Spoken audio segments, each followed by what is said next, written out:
Okay, so we're going to be looking at chapter 2 today of the presentation, and I'm going to use the same format that I utilized the last time around. Share my screen.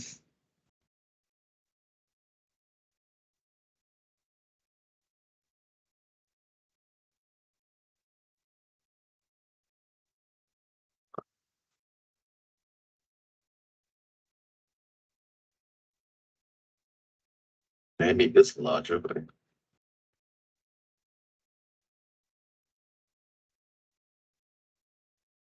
all right.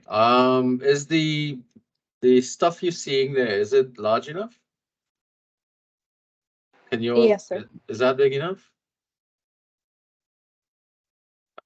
Actually, never tried using. Let me try using the slideshow function. How about that? Is that nice and big and clear? Yeah. Yes, sir. And you can still see my ugly mug with it.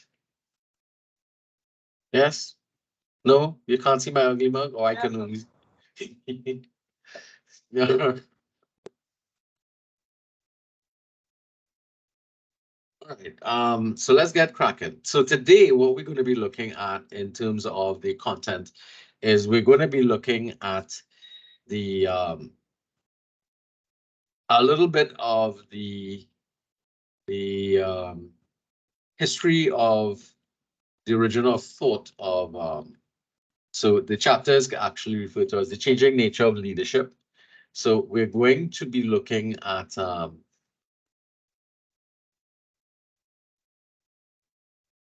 going to be looking at the this might be better. All right, so we're going to be looking at overall leadership and that type of stuff. The changing nature of leadership often perceived as a prize. So one of the things that comes up when we think of leadership, especially like when you're at a job, for example, a lot of people look at when you arrive in a position of leadership as it's some sort of prize that you've arrived at. And unfortunately, when people achieve positions of leadership in an organization, sometimes they stop working or they stop doing what they need to do because I reach a day, and therefore everybody has to listen to what I have to say and do what I have to do what I instruct.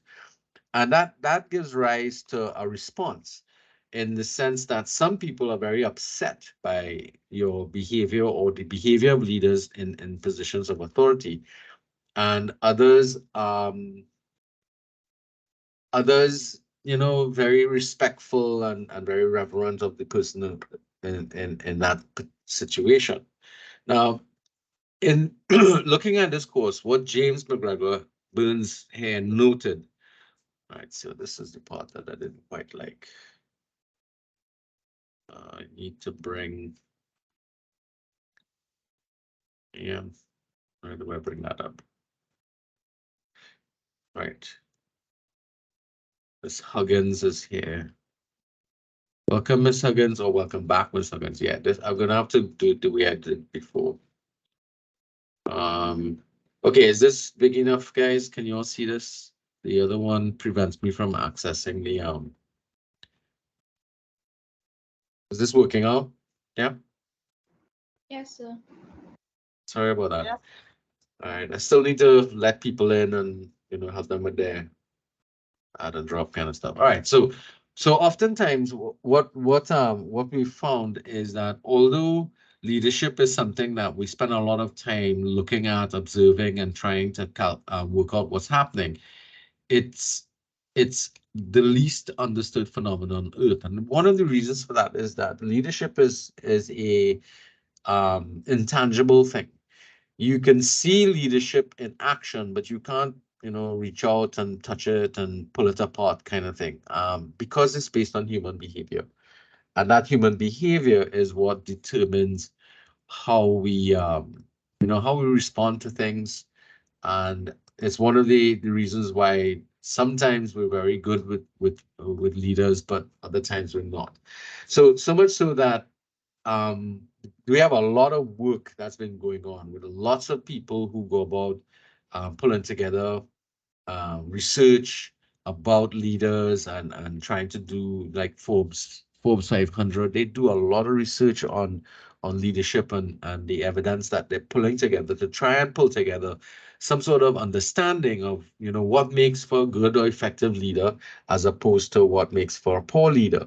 And there's a lot of things that go on, and we have here, for example, a lot of programs. How many of you all are familiar with some of these programs? Have you ever come across them before? Have you ever read any of these books? Or are there leadership programs you have looked at that's not listed here or identified in this case? For myself, we have we're going to be using the DAFT, which is listed here, down here. I have done the 7 Habits of Highly Effective People. I've done that training program. I've also done another one called the Leadership Challenge, which came out of a different text, but we did it with a lecturer coming out of West Virginia University. It was quite interesting going through those programs. And then, of course, I've been working with the textbook that we're using now, which is the Exploring Leadership text, which approaches leadership from a very, for me, probably of all the textbooks, more of a holistic approach to things.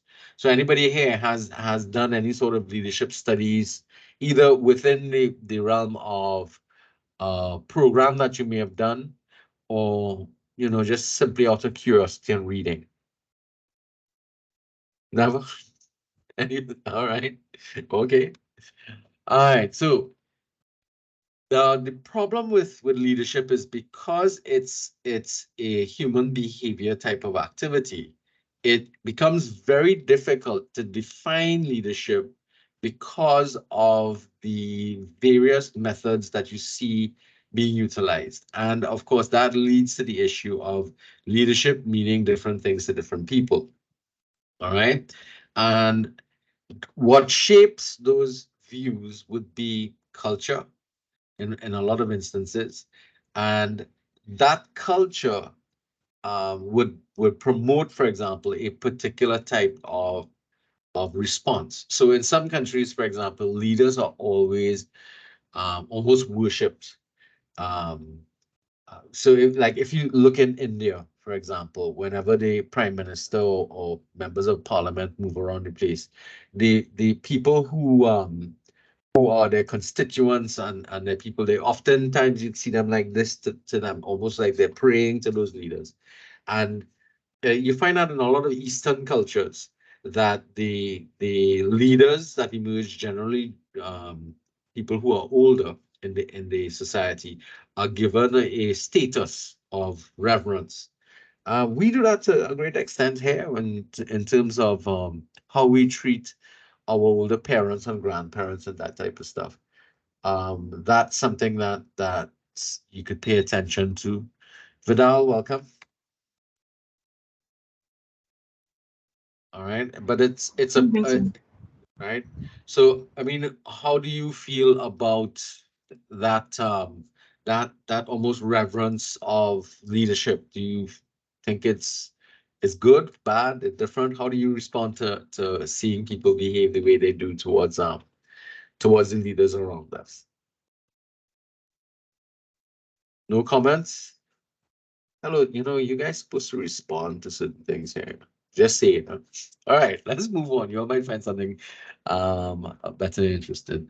All right, so generally, when we look to our leaders, we're looking for our leaders to help us find solutions for the big problems that face us, especially those problems we feel almost powerless to do anything about. So I've listed some issues here that confronts us as global environment. So today we're talking about the issues of climate change, the negativity of globalization, overall poverty.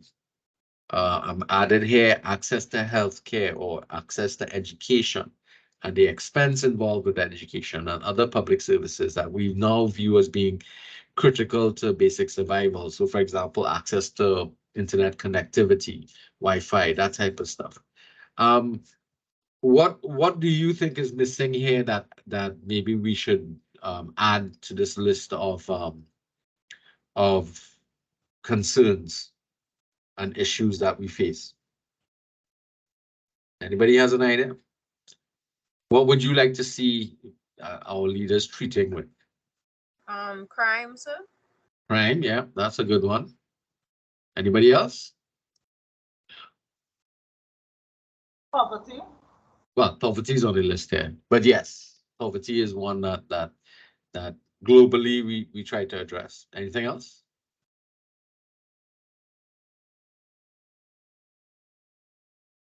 Interestingly, one of the things that is gender issues. That's something that a lot of leaders are faced with having to find solutions for gender issues, especially the equity of treatment of women and men. Yes, Ria, go ahead. Ria? So mental health issues. Oh, that's another good one. Yeah. What aspect of mental health issues are you referring to? What aspect or problem? So well, for instance, the one with the young man who killed his dad. I Right. have seen that happening a lot because there was an incident by us in Miara as well, where they only reacted until Something the happened. relative, attacked somebody. Right. And there are two sides to that. One is the stigmatism attached to mental illness, and it's not viewed as being something that they can practically do anything about. But that has a lot to do with ignorance, because when people are having a mental breakdown, they need medical intervention.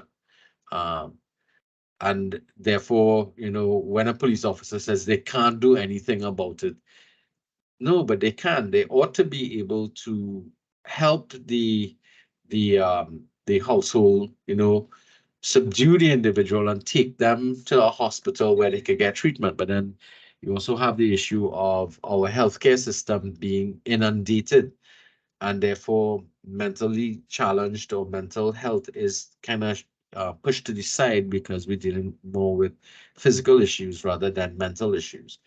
And unfortunately, that then puts them in a very critical case, difficult situation. All right, so those are those are some good additional ones. I have to remember those. All right. Now, the problem that we're having here now is that when we encounter these problems, we look towards our leaders to find situations and find solutions to the problems that we have. Now, the problem is far too often we have a situation where we don't get solutions. And when we don't get solutions, we start to, waste on the leaders. That was a waste of time kind of thing. So it's actually a situation where we don't trust in the leadership to do anything positive, and it leads to kind of despair and distrust. And you just had to say, well, listen, they can't do anything, so I'm going to have to look after things on my own.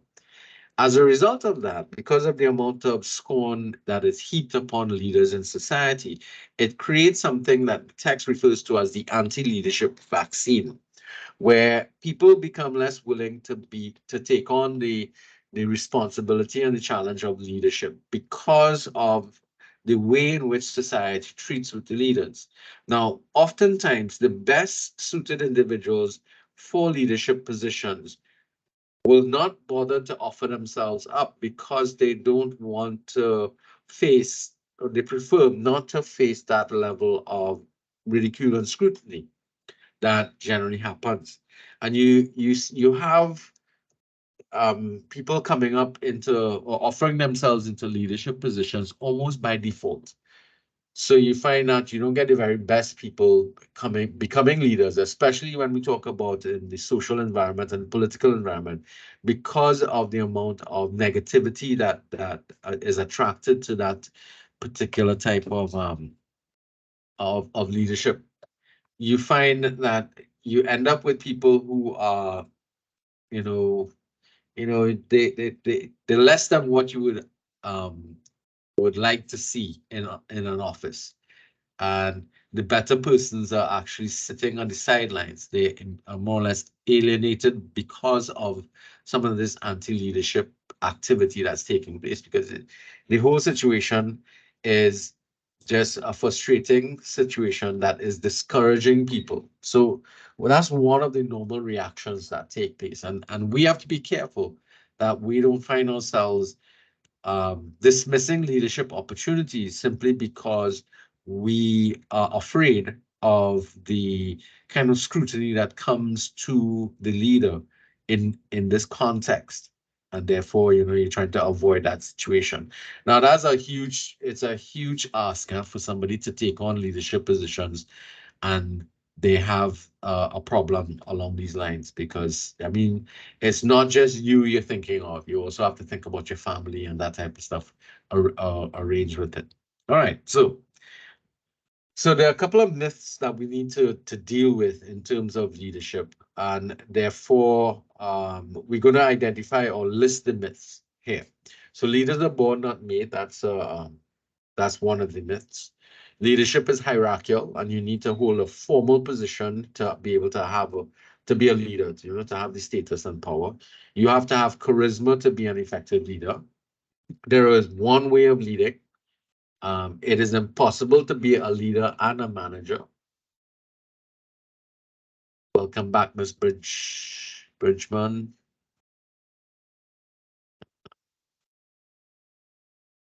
Yes, she's here, right? All right. And leadership only requires common sense. All right, so let's see what the text has to say about this and the model that we're looking at. So the truth about leadership: leaders are made, not born. So although many people might find themselves wanting to or having a natural capacity to take on leadership positions, it doesn't mean that people who are not put in or arrive in a situation where they have leadership opportunities, it doesn't mean that you can't take up leadership positions if you come from a different walk of life. Although you may think that you have innate characteristics to put you in a leadership position, it doesn't mean that you can't develop the skills necessary for it. And this model, or the model that we're looking at here, recognizes that everybody has within them an opportunity to develop the skills and, of course, the interest to be able to become a leader. Now, overall, what we find happening is that some people perceive themselves as, sheep, and they don't want to take on leadership positions or leadership roles.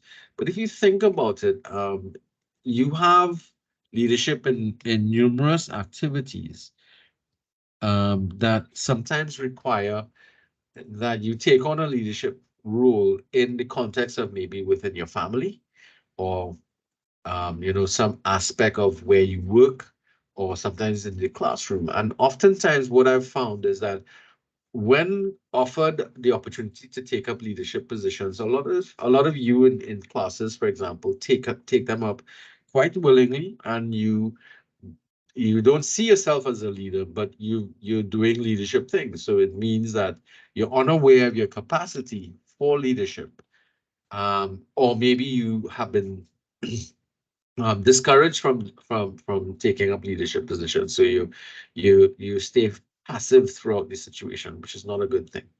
All right. So that's something that we have to demystify. Leaders are not born, but leaders are developed. And this program wouldn't exist if that were the case. All right. Leadership occurs at all levels of an organization. So this is what I was referring to before. In organizations, good executive management recognizes that lower down in the organization, there exist people within the different layers that have leadership opportunities. So, for example, among so if you think about an organization, that the lowest in terms of the totem pole of things might be cleaners and workers that do sanitation that you might see in the organization.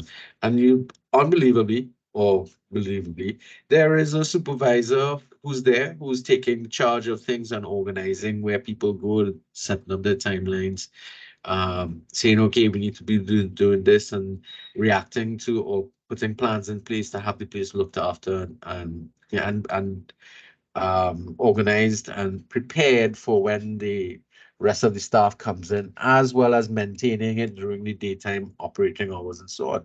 So there's leadership there. Even among the let's say the customer service staff, there's leadership among those elements. And as you move up from one level to another, you start to see that there are pockets of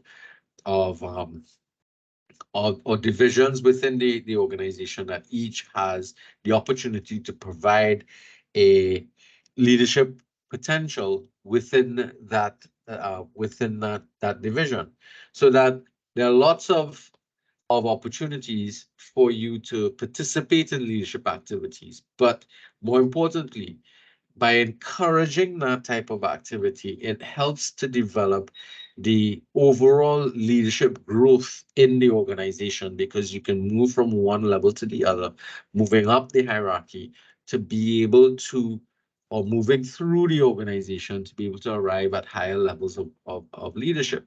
So again,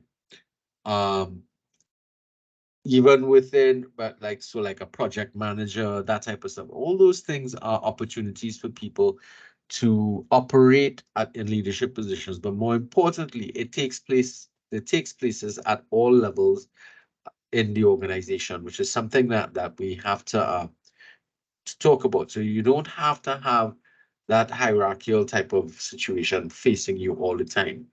Charisma is not a prerequisite for leadership. Now, charisma is a dangerous and potentially dangerous, I should say, characteristic of leaders, because the way in which people respond to charismatic people is part of the issue that is likely to create a problem. Now, charisma is an intangible effect that people have on others. So you need to think about in your mind now about a charismatic person that you're familiar with. And generally, the response that you have to the individual being charismatic is one that you can get yourself carried away with at an emotional level. That's why they refer to it as a profound and unusual effect on followers.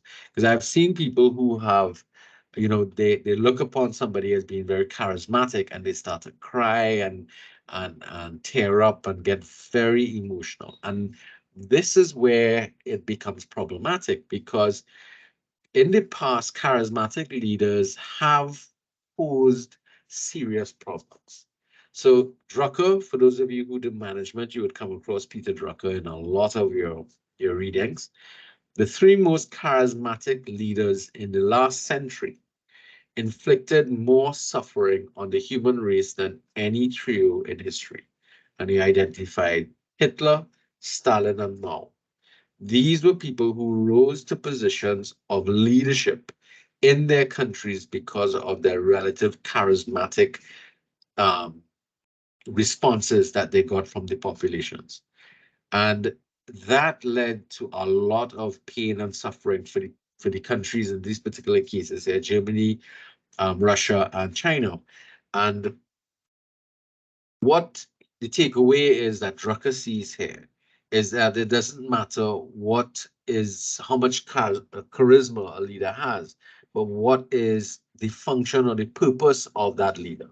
That is the more important thing. And that is where things get kind of carried away. So I've brought back some charismatic pictures here, or pictures of charismatic people. We've already talked about Hitler coming from the last one. This is Mahatma Gandhi. Again, he was very charismatic in leading India into independence, but got very despondent when India got split up between India and Pakistan. And that was because of the situation where There was a divide and rule situation going on there in the empire that caused that. And then, of course, we had another charismatic person here in the form of Dr. Martin Luther King Jr., who was one of the charismatic leaders who was able to get a lot of support from the people around him. In fact, his charisma created a threat, and therefore he was eventually seen as somebody that needed to be removed. Anybody recognizes the guy with the cool shades here?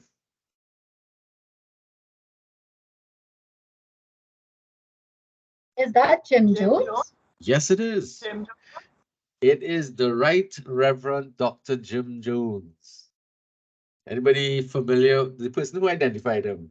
Can you tell me what was he infamous for? He was a cult leader. Okay, yes, Merle, and? Right? He was a cult leader. I think they were, I can't remember, was it Heaven's Gate? Yes, that's it. Heaven's Right. Gate. And they were in the United States. I can't really remember what state, but they had moved to Guyana, Correct. I think. Yeah. Right. And that is when the FBI and everyone was coming down on him. That's when they had the Kool-Aid, and everyone drank the Kool-Aid and, well, basically killed themselves. Right. In the So it was a name of mass being devoted to suicide. his belief. Yeah. Yes. It was a mass suicide of everybody in his organization. But how did he get to be such a popular person? Was because of his charisma. And there's another aspect to it as well. And he was seen as being a very charismatic leader. And if you do any sort of research into his background and his life, you'd start to realize that he might have been charismatic, but he was also a bit of a psychotic as well. Almost a very calculating type of individual as well. Very, very important for us to look at. But again, look at the impact of these people with charisma. All right. And again, it had to do with the mission and vision of the individuals that would involve. All right. Colleen, you have your microphone on. All right, cool, thanks. All right, so let's move ahead. There's not one right way to lead. So leadership requires different techniques, different methodologies, and those methodologies and styles will be influenced by the person's gender, the person's cultural identity, and their personal value system. So the determining way of leadership really is going to be the context in which you have to practice it. So leadership techniques that you might utilize in a classroom setting can't work in a social setting. Similarly, you can't use those types of things probably in a political environment. So in different environments, the context tends to drive the methodology that you utilize. So there's not just one way to lead. And even within that, there are numerous subsets of things that can be utilized to help you work through that situation as well. All right, so moving forward, the next one, the importance of distinguishing between management and leadership. So generally, leadership and management are two different activities. Managers are really looking at the management of the resources of an organization in which they are trying to achieve the functions or the objectives of the organization. So they are really trying to pull the resources together to get the best output from it. Whereas leadership is going to be a different type of activity. That's where you're going to be working with individuals and motivating and helping to move them forward and empower them to be able to get these things done. So the thing about the situation is that you can be both, but you won't be doing both at the same time. And therefore, managers have a management function as well as a leadership function. Now, some managers are good at managing and poor at leading.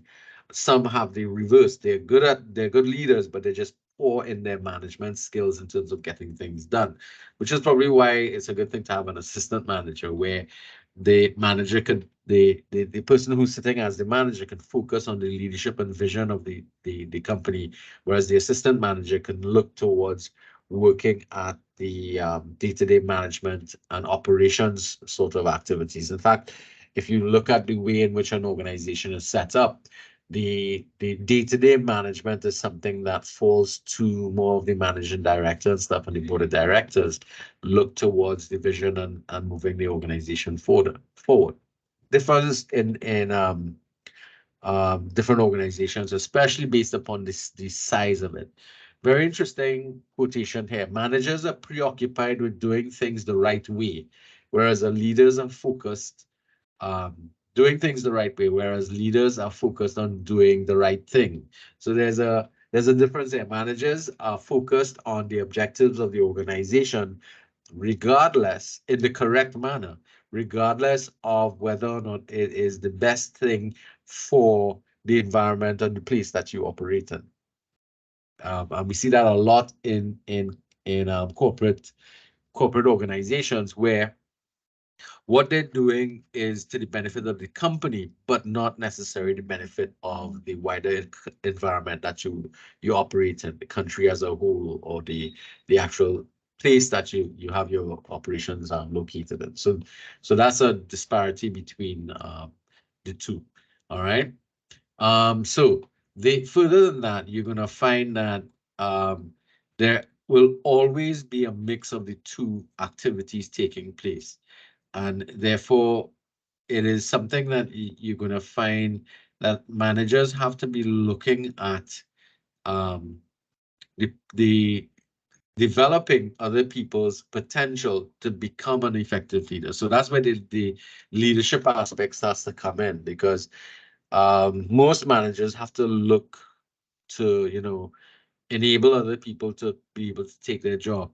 And that's something that is important, because if you don't train people to start taking those type of leadership positions and give them the opportunities for it, then it's highly likely that in your absence, nothing will get done and the organization will fall apart. So those are things that fall into the leadership activities as opposed to the management activities.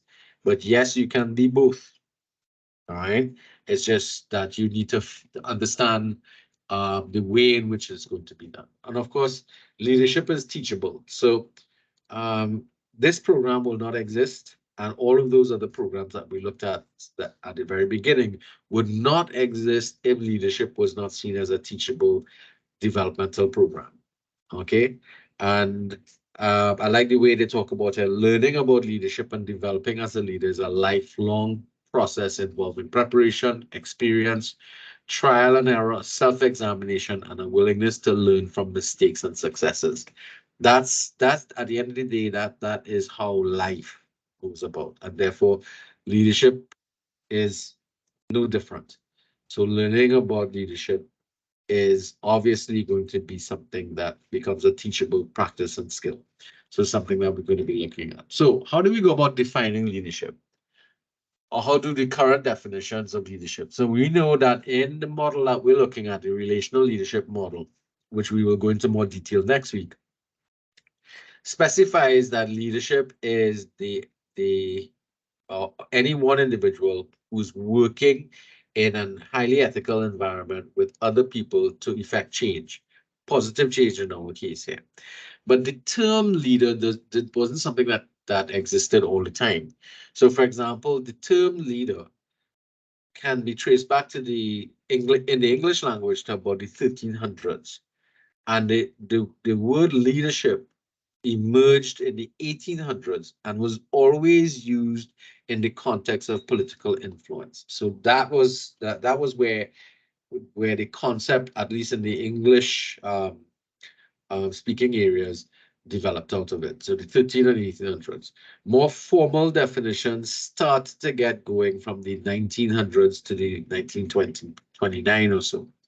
Now, in the 1980s, we had 110 definitions, but primarily all of them coming from academia. And again, this is because a lot of people started to study leadership and try to, they wanted to develop it.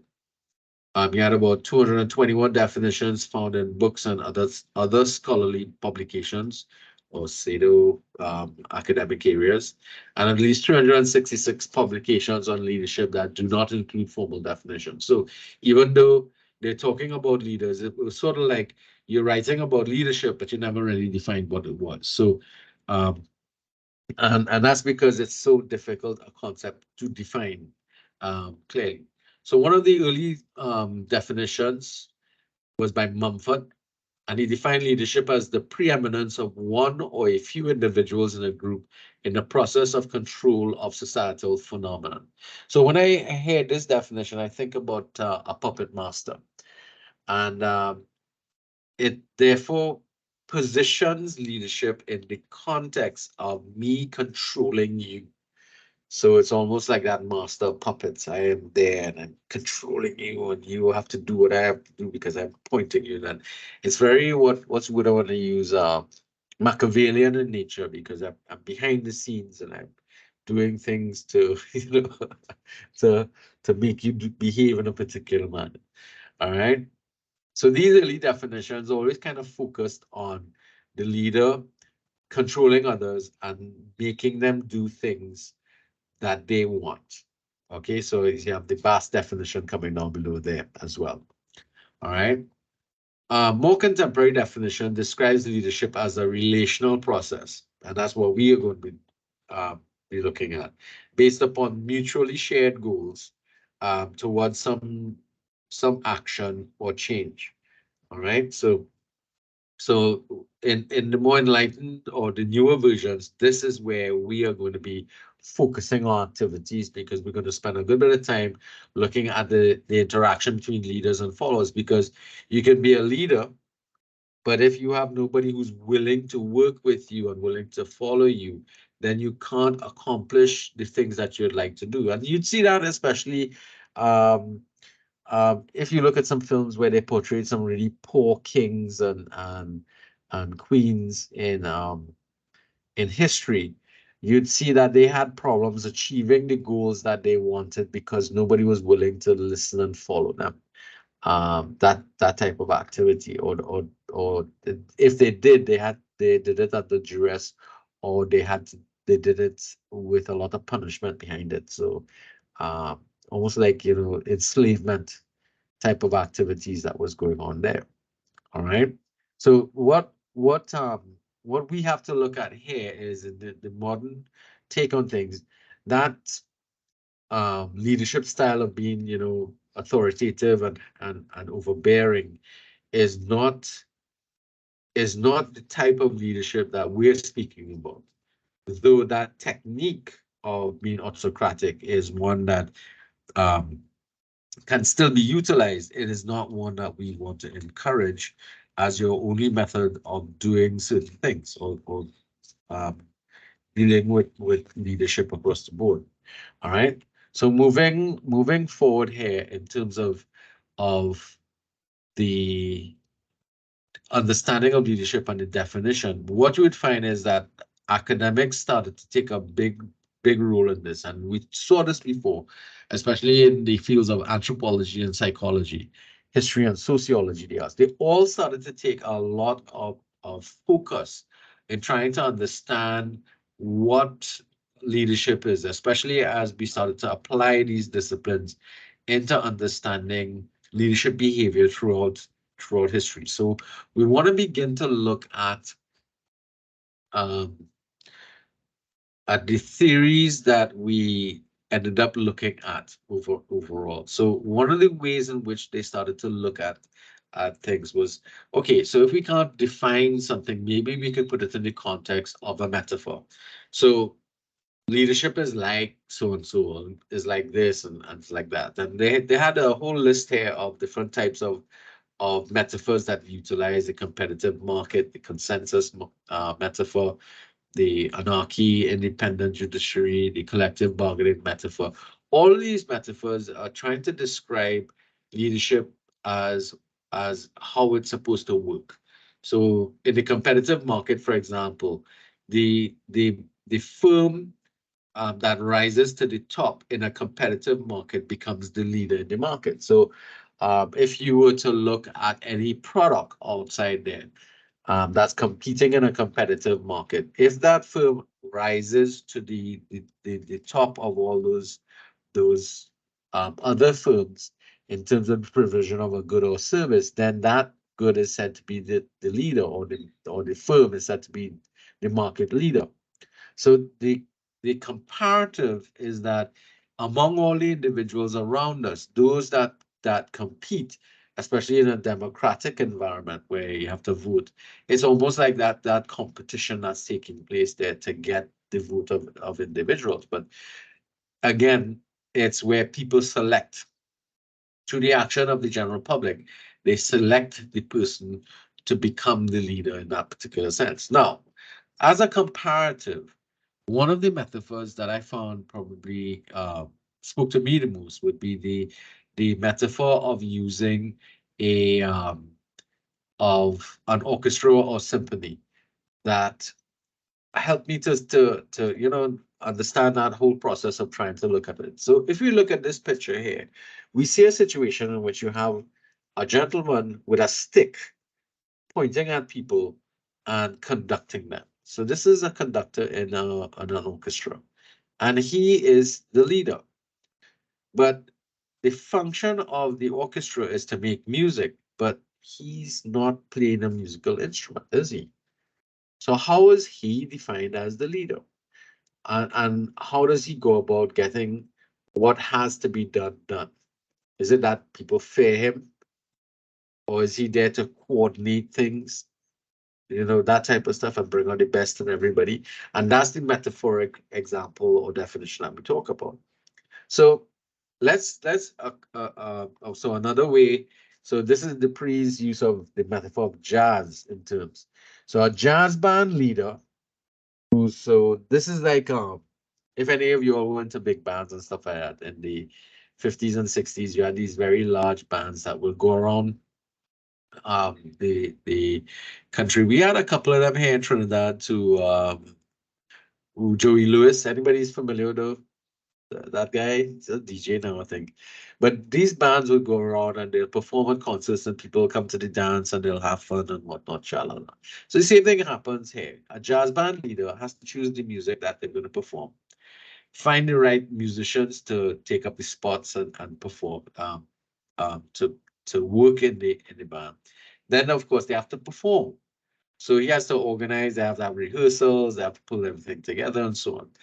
The effect of the performance depends upon another set of activities. So for example, you go to a venue, the environment, and you have to make sure that you have the correct equipment to be able to get the sound that you're looking for.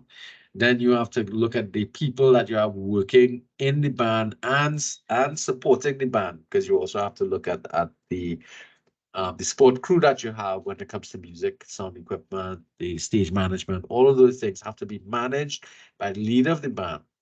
And he has to get everybody to perform as an individual, to do their jobs and do their jobs in concert with everybody else, so that we're working as a group.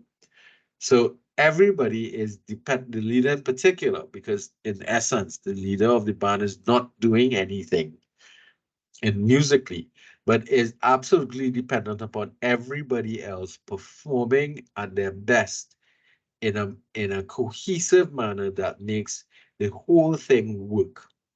Now, Dupree looked at this as probably the best definition of leadership within an organization, because that's what leadership is trying to do. It's working with other people to achieve a grand outcome, in this case here. So I have looked at it from this particular perspective. This might be a bunch of people playing jazz together, and you might have a piano playing on the side who's really the leader.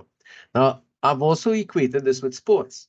So for those of you who are like into football and cricket and stuff like that, if you think about, I think football is better in terms of this, but any team sports, somebody takes up a leadership position, generally it's the captain of the side or the manager of the side, and those people are in leadership positions, and they're dependent upon the actions willingness of other people within the organization to work together to get the best output.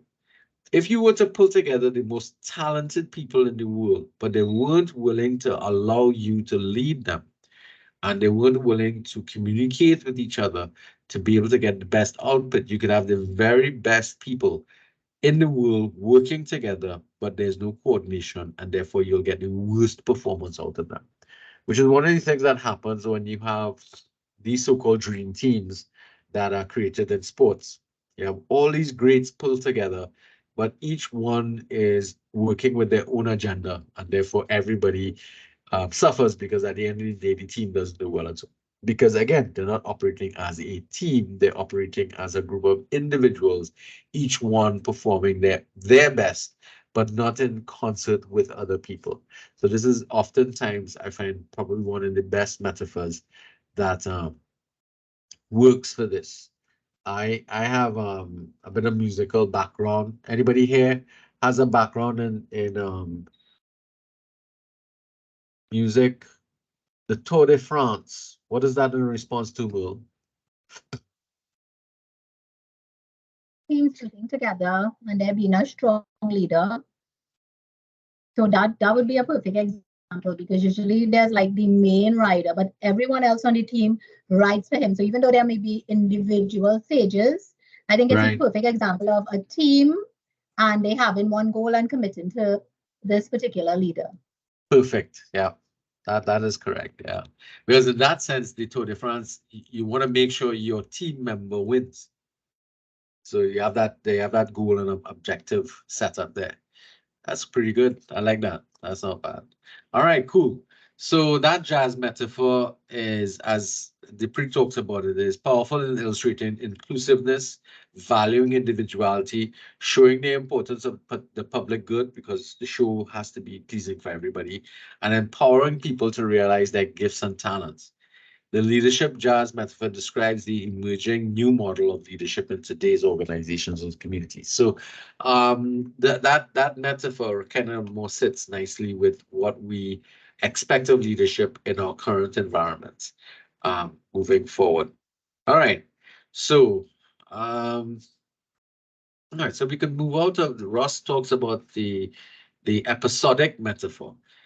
So what he's saying here, or what he's alluding to in this particular episodic metaphor, means that although you are a leader, you don't engage in leadership activities all the time. In fact, I think there were some studies that were done in managers, among managers, and what they found is that only about 10% of the time is a manager actually doing something in a leadership capacity. In most of the other times, 90% of the other times, they are in a operational or management activities. And that makes sense, because even as a leader within an organization, you're not engaged in leadership activities every second of every day. Think about, for example, the pastor in a church who's the leader of the church. Every day he's not doing leadership type of activities. Every day he's engaged in a lot of times just the nitty-gritty of administering and looking after the church and its property and working on his sermons and making the rounds and seeing people, people who might be ill and stuff like that. Those are at the time when he's reaching out and to the flock and so on. That's a leadership activity. But when he's sitting back and working through a sermon and that type of stuff, that's not leadership, that's operational. If he's, organizing to have the place clean and that's operational, that's not leadership. So it means that any leader doesn't behave or act in leadership activities every second or every day. They do it in episodes. All right. And that kind of makes sense. Because if you think about it from a parenting point of view, you're not parenting every second of every day. You're parenting only when you're required to do parenting activities. So a lot of women might say otherwise because you're a mother all the time. But if you think about it, we have many roles that we play in life, and therefore at any one point in time, like for example, as a teacher, I'm not teaching every minute of every day, thank God. I'd be exhausted. And that goes for the same thing in terms of leadership. Leadership is an episodic type of activity. You have periods of that activity, and therefore after that you end up engaging in other activities that probably support what you're dealing with. So that metaphor of the episodic thing is going to be important, as that's where he talks about 10 minutes here, half an hour there, 15 minutes now, 2 hours later, that kind of stuff. All right. So again, leadership is complex, elusive, as we said, it's intangible. It's multidisciplinary in nature, and it therefore creates a problem when we begin to examine it. So again, it's about human behavior. So therefore, behavioral science is what was utilized, or what is utilized, to actually work at looking at it and trying to explain what's going on. Now, behavioral sciences has problems capturing and explaining everything that happens, and therefore, although there are problems with the methodology of going through things and the findings that come out, it still helps us to kind of build some degree of understanding. So they talk about the field of leadership studies has been characterized as having a robust and respectable intellectual history. I'm going to examine that to a great extent, although some of it is highly critical, and we're going to be looking at these theories across the board. I think in a previous something we looked at this. So these theories are what we're going to be examining today, and look at the evolution of theories throughout time. So one of the first theories that existed was what we call the great man theory, or the great man approach. These theories assumed, or based upon, Darwinistic thinking that dominated most of the thought processes in the 19th century. So anybody remembers who Darwin is?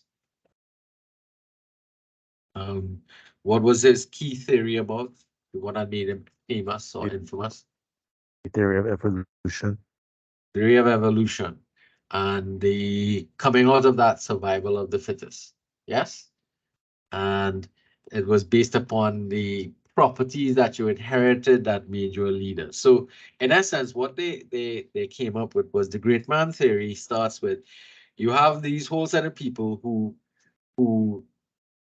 in a society or in a country, who some of them become the king. So here we have a bunch of brothers who were reigning as kings, and were therefore they arrived at having that position because of some ability that they had, power, maybe influence, and that maybe strength as a warrior and that kind of stuff. And that family would hold on to the reins of power through intermarriage. Now, what is intermarriage?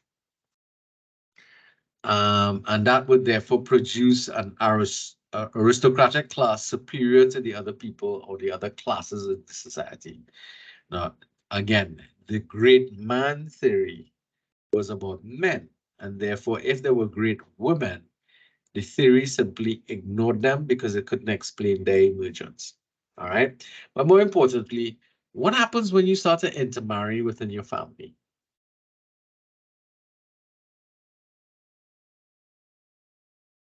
If you think about the kings and queens around the place, and that if you were trying to keep your bloodline pure, it means therefore you could only engage in marriage with people in a very similar field, and that field or grouping of individuals tends to become very small. So there's a tendency for intermarriage and interbreeding, and that interbreeding means that you are likely to begin to have genetic breakdown, because if you end up having too many people too close to you being married and then having children, there's a problem with the with the offspring. They start to have problems with that. So what you start having there, or what took place, was that this idea of the great man theory propagated that only people of a particular bloodline can become kings and leaders, and therefore this is where the whole concept, you have to be born a leader, kind of originates from this great man theory. So another theory that replaced the great man theory in the 1900s was the traits theory, and this theory postulated that there's a number of different traits that a man has that puts him in the position of a leadership, and those traits become what you have to look for, right? So leadership wasn't dependent upon who the leader was, but by the characteristics that of those seen as leaders. So what were those type of things? The leader had to have particular traits such as intelligence, particular height, confidence that differentiated them from non-leaders and thus made them successful. Now, problem with this is that this statement here is a little short in terms of what the assumptions of those traits were, because the other thing is, first of all, they had to be male. Secondly, they had to be white. Third, they had to have blonde hair, blue eyes, and this trait theory actually grew up during a period of time where the concept of eugenics was being tossed around, because and that came straight out of Darwinistic thinking, because eugenics is the belief of certain characteristics that carry forward from one generation to the next help to create a more stronger person moving forward, stronger species moving forward.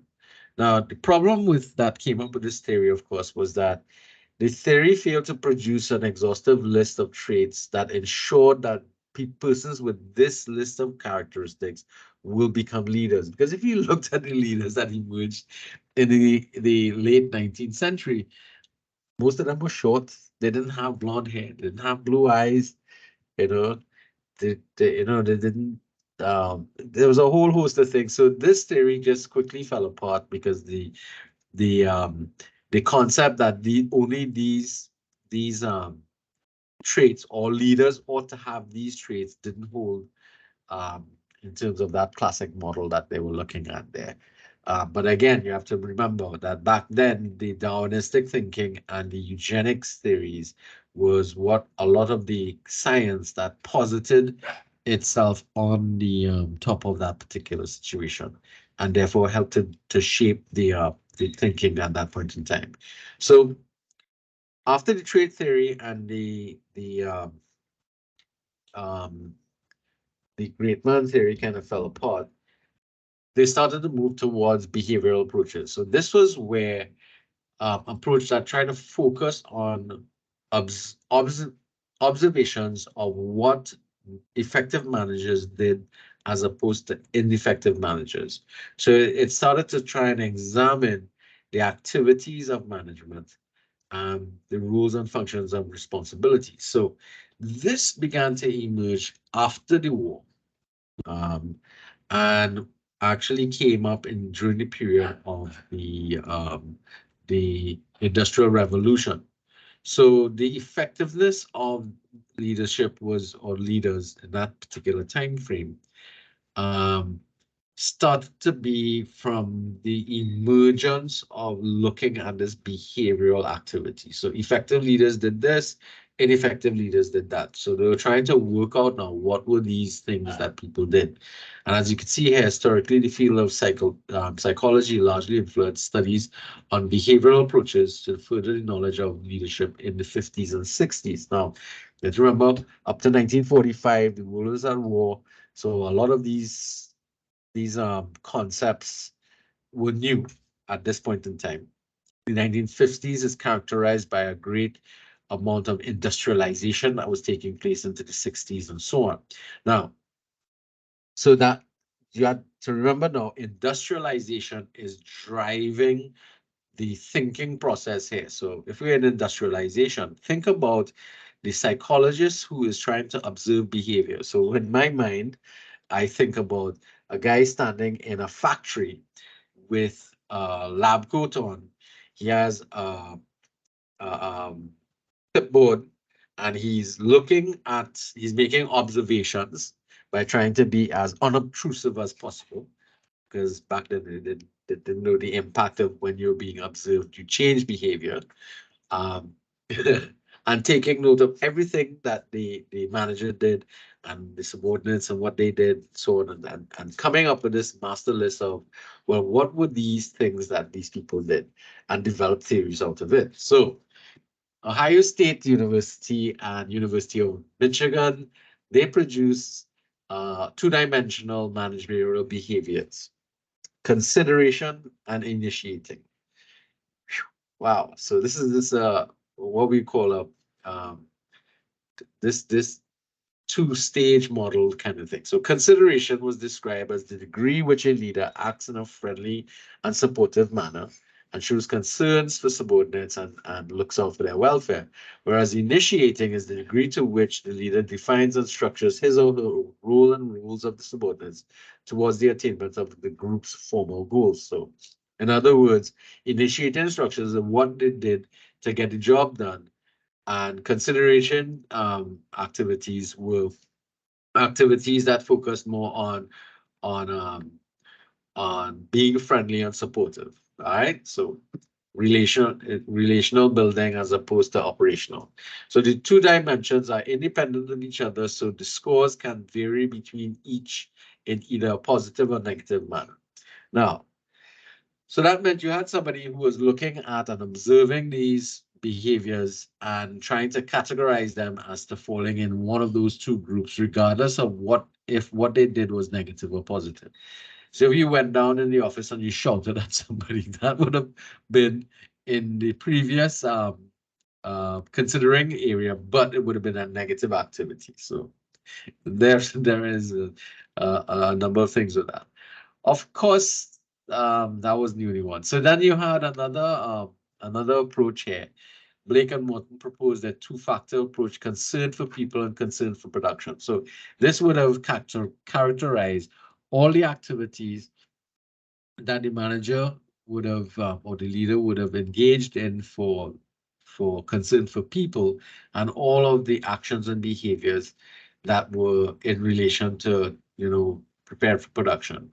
So basically, you're trying to measure another bivariate model where you're trying to measure the two things, one against the other, and trying to collect data on all of these activities and categorize them as concern for people as opposed to concern for behavior. And therefore, their research or model concluded that effective managers showed high concern for people and production. So what does that mean? That doesn't really take us anywhere. I mean, concern for people and concern for production. So you have to do all those things for a manager. This is not a very good model. It doesn't clearly identify anything about what they should be doing. It just kind of categorizes things. Then you have the Michigan studies. They listed three types of behaviors. So we've gone from bivariate now to a trivariate thing here. And they looked at the three behaviors: task-oriented behaviors, that would be stuff that you're doing that is operational in nature; relational-oriented behaviors, which would be anything that you do that affects or impacts upon the relationship you've developed; and participative leadership, meaning those activities that where people were participating in leadership sort of activities. And again, a hairy-fairy type of in ill-defined type of thing. So those were the things so obviously, in order to be effective, you had to, probably perform high in balanced in task and relationship, but low, that's the nature. So again, you had the guy with the clipboard just there, clicking, click. Did you fall into this? So on that piece of paper, he'd have had 3 columns, and he'd be noting, a check mark for everything, kind of thing. Now, again, you have to think about the context in which it's taking place. The 50s and 60s, the early 50s and 60s, was characterized primarily by the rise in industrialization. So you had a lot of industry taking place, and you had the emergence of what's that thing that Henry Ford created? What was it? Anybody remembers? What did Henry Ford create? The name is just escaping me at this point in time. Assembly line activities, where you had job specialization and task specialization. You all know about those things. Those are the kind of activities that's going on. So all this person is doing all day long is dropping one bolt in a hole. The person down next is tightening it, and so on and so on. You all remember that type of activities. This is the nature of the operations that you're looking at, that these behaviors or these models are trying to explain. So that's the context in which they're operating. And we'll start to see a relationship now between the context in which they're doing things and the impact it had on the theories that developed coming out of it. So of course, these approaches kind of fell short.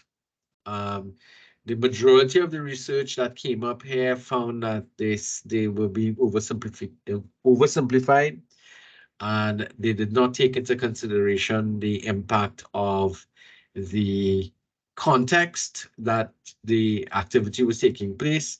At the end of the day, the results will prove to be inconclusive and inconsistent, because as they move from one environment to the other, they weren't seeing the same things happening, and therefore there was no sort of correlation that they could have made to say definitively, right, a manager needs to do X and Y and Z, and that will help you get so and so. So again, oversimplification of a very complicated phenomenon is going to create problems for you in trying to understand it. So again, the early behavioral approaches kind of had limitations because of the way in which it was looking at. And that, of course, led to the next movement, which was into the situational contingency approaches. In this one now, the behavioral approach was still being utilized, but it was being utilized in looking at it from the context in which it was taking place. So now they're saying, okay, it's not only do we have to be concerned about what the manager does, good or bad, but we also have to look or to take into consideration the situation or the context in which the manager is operating. So the situation determines who will emerge as the leader. That's situational. And the leader being the product of the situation. So they're saying now the situation or the context in which it's happening is going to have its own impact upon deciding who the leader is and how the leader behaves. All right. How do the effects of leadership vary from situation to situation? So that's basically what they're trying to do. So contingency theory incorporated situational moderated variables to explain leadership effectiveness. Situational theories emphasize that leadership behavior cannot be explained in a vacuum. Elements of the situation must be included. So again, the weaknesses from the earlier behavioral models were trying to be tackled with the contingency theory, meaning it was looking at, all right, so we have to look at the circumstances that these are operating in and start to look at it.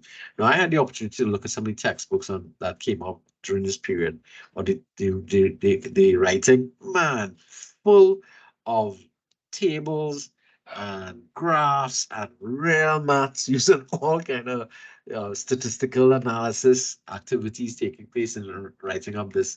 It was mind-boggling to look at some of that stuff. All right. So you had these two major theories that emerged. The first was called the least preferred worker model, developed by Fielder in the mid-60s, in which it described how the situation moderates the relationship between the leader's traits and effectiveness. Secondly, you had the path goal model, originated in 1957 by Giorgio Poulos. Whatever. He posits that if a group of members perceive high productivity to be an easy path to attaining their personal goals, then they will tend to be a high producer. But if their personal goals are obtainable in other ways, then they are not likely to be a high producer.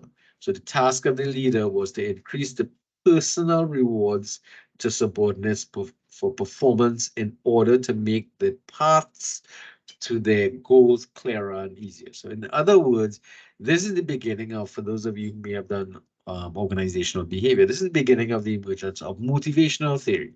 So it was a kind of external stimulus that you had to put in place to be able to let the organizational objectives overlap with personal objectives.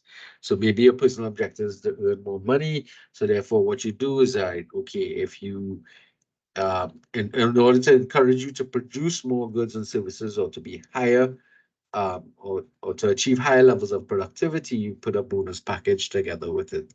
So you had the coordination now of personal goals and organizational goals interlocking there.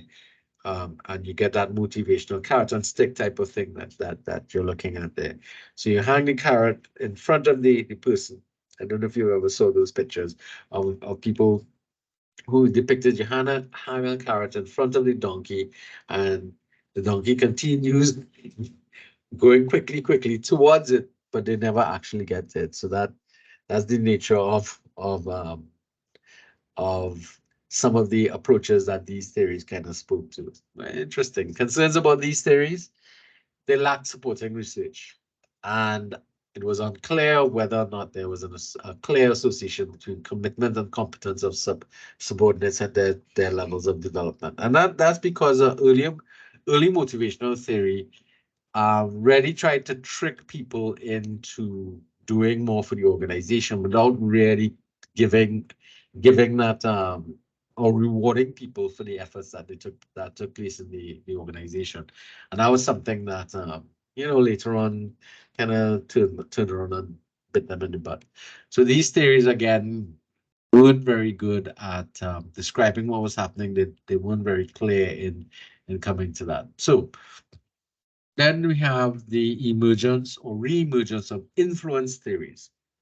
Now, these theories focused a lot on the impact of charisma, because if you had a charisma, the idea was a manager or leader needed to be charismatic in order to push people forward.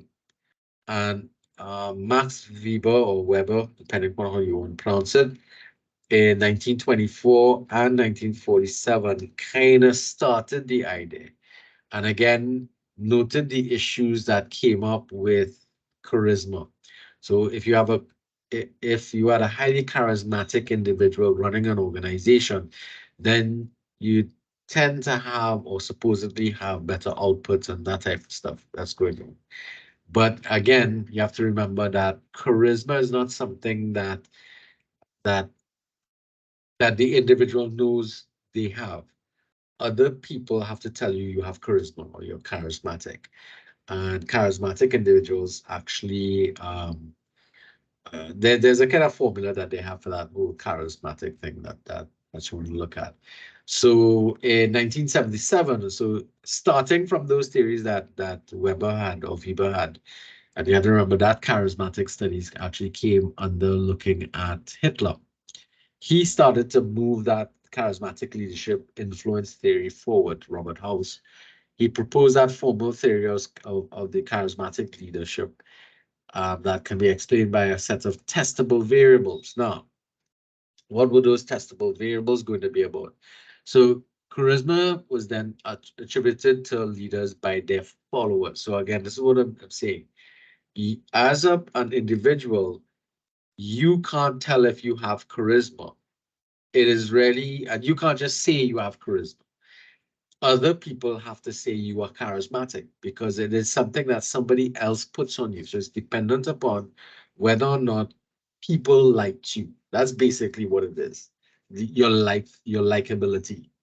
So your charisma is dependent upon how people respond to you. And therefore, what started to happen was, obviously, and today you can see it in terms of the people that you find as news reporters and journalists and that kind of stuff. You'd notice that there's a particular look that they have, a method of speaking, So they kind of have it down to visual science. We have somebody from communications here. This is where a lot of these influence theories started. So the idea was you need to be able to create the impression of charisma, regardless of whether or not you thought you had it. So you had to have some of the things that they were talking about was like likability. You had to have an asymmetrical face, because that's pleasing to the eyes and that people would be attracted to looking at it. Particular colors that you wore, or that the color of your clothes that you wear, all these kind of things started to become a part of the whole thinking process. And it's still to a great sense operated upon today in terms of how people go about, it's called, I think the phrase that they use for this is called impressions management, which is a very important element of a communications department in a firm, because they have to be looking at the impression that an organization and its leadership projects in the environment that they're operating in. Okay, so several theories existed and generally posited that the conditions that facilitate charismatic leadership includes a time during which, or times of crisis, during which people are willing to challenge the status quo. So during periods of upheaval is when you found that charismatic leadership tended to come up. And this is true because if we go backwards looking at the emergence of what somebody had a comment. Cool, no worries. Akila left already. If we look at the emergence of the charismatic leaders in the past, you would notice that at the time that they become very popular, it was a period during which a number of people rose to, hold on a second, Petal, oh, Huggins, okay, wow. All right. Right, so Hitler rose up in a period where there was a lot of problems in Germany. Germany was of course blamed for the First World War, or what was called the Great War back then, and they were being made to pay back for the damage that they created during that war, and that led to a lot of problems in Germany and high levels of inflation. It was the first time that the economists experienced hyperinflation, where money had very, very little value, and that actually ended up creating a period of serious problems in the German environment. And during that period, obviously, you have somebody who's coming up who's charismatic. Now, I mean, we don't speak, well, I don't speak German. So when I look back at some of the speeches that I see recorded for Hitler, I mean, he reminds me of some of the political rallies that I see where leaders are up there and their hands going like this and making all that kind of stuff. I guess people were listening and cheering along, because he was charismatic, and he was also saying things that people agreed to. So during those periods of upheaval and massive amount of problems, those times of crisis, when leaders position themselves and have some level of charisma, followers are then willing to jump onto that because they're looking for a solution. And that's where the danger comes in, because we believe in this person so much because they've come at a time when we're looking for this kind of change and we're willing to go with what that person wants to do. And that is where the danger comes up. So a lot of people always ask the question, how is it that all of Germany went along with what this guy wanted to do, and it was something that we looking back at that, you'd start to realize that the impact of a leader and what it can do for the people around them, especially if they were imbued with a sense of pride, having gone a long period of time as basically being losers in the society and the world environment. So this led them to feeling a lot better about themselves and so on. All right. So charismatic leadership has received mixed reviews because of that, and too much deference to individual leaders by followers can create a dangerous scenario where leaders misuse power or deliver a vision with empty dreams. Now, this is the danger of charismatic leadership, because it starts off all nice and hairy-fairy, and then afterwards it could get dark real fast. That's the danger with charismatic leaders. Now, as opposed to a charismatic leader who was dark, if we think about JFK, John F. Kennedy, he was a charismatic leader that moved the United States through a massive period of history in terms of the race to the moon, the modernization of a lot of the economy, all that type of stuff. And that charisma led him into a position where he generated a lot of hate, of course, that because he was challenging the status quo, and the status quo pushed back by having him assassinated. Again, we know all the theories behind the man on the hill and that kind of stuff. Okay, in terms of the assassination of John F. Kennedy. All right, so again, charismatic people become leaders, popular leaders, based upon the reaction that people have for them when they engage with them. All right, so that's something that you look at. So that then led to the emergence in the 1970s. So after those theories kind of failed to tackle the problem, you have the reciprocal leadership theory. So in the 1970s, these theories started to come up. So now, can you tell me anything about the 1970s that you hear about, that you remember? Anybody but knows about the 1970s? What was taking place in the world then? So we had Vietnam crisis going on. That's one. And there was a movement taking place internationally, because it took place both in Europe and in the United States. And of course, we got caught up in it as well. Everybody remembers the hippie movement, the flower power movement. Everybody knows those things. Sorry?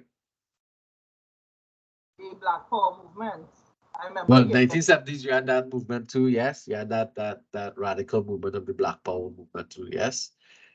Because that came out of the prior period in the 50s and 60s, where there was that movement towards civil rights, and then having earned their civil rights, they had to actually enforce it.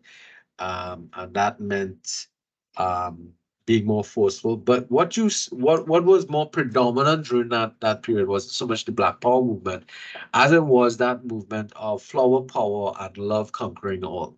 So there was this feeling that and the hippie movement was characterized by a lot of liberalization of thinking. So rather than all that straight-laced stuff, you had people who grew their hair, men in particular who grew their hair, that had long hair.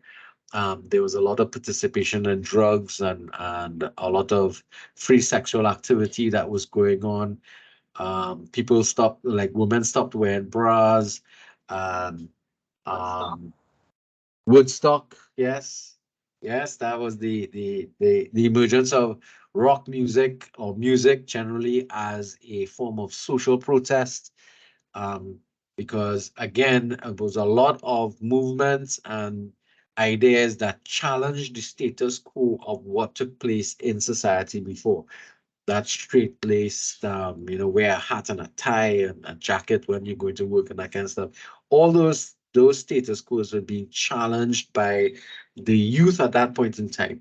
They were especially against the war in Vietnam and the cruelty that they saw of the imperialistic nature of the American society against the rest of the world and forcing democracy down on other people, that type of stuff. And those things created an environment in which reciprocal leadership theory emerged.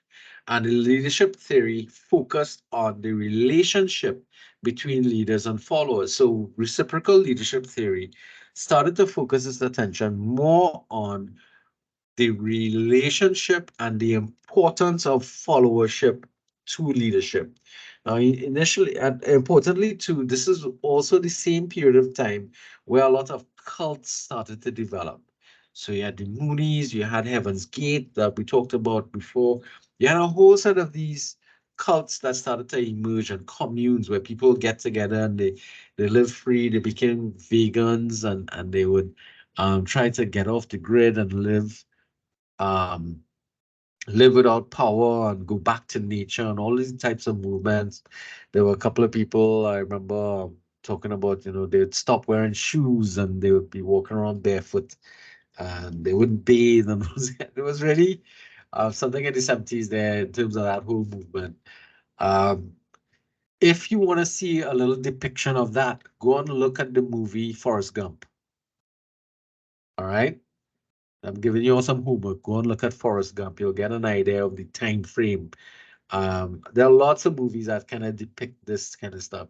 As you spoke about the Black Power movement, go and look at another film called The Black Klansman. I spoke about that one before.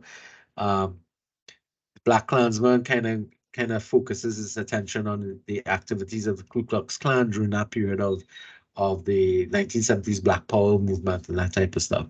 So you can look back on some of those movies and look at some of those movies and get an idea of what was taking place during this period of time. Get a bit of taste or flavor of what was happening. Even Rambo 1: First Blood, the first movie, was based during that same period of time. And although it came out in the 80s, the period during which they wrote that book was when he came back from Vietnam and ran into the problems of his how he was treated by people in the United States because of the negativity that was attached to the Vietnam War and the feeling that this was the first war that the US lost, so to speak, since it was engaging in war kind of thing.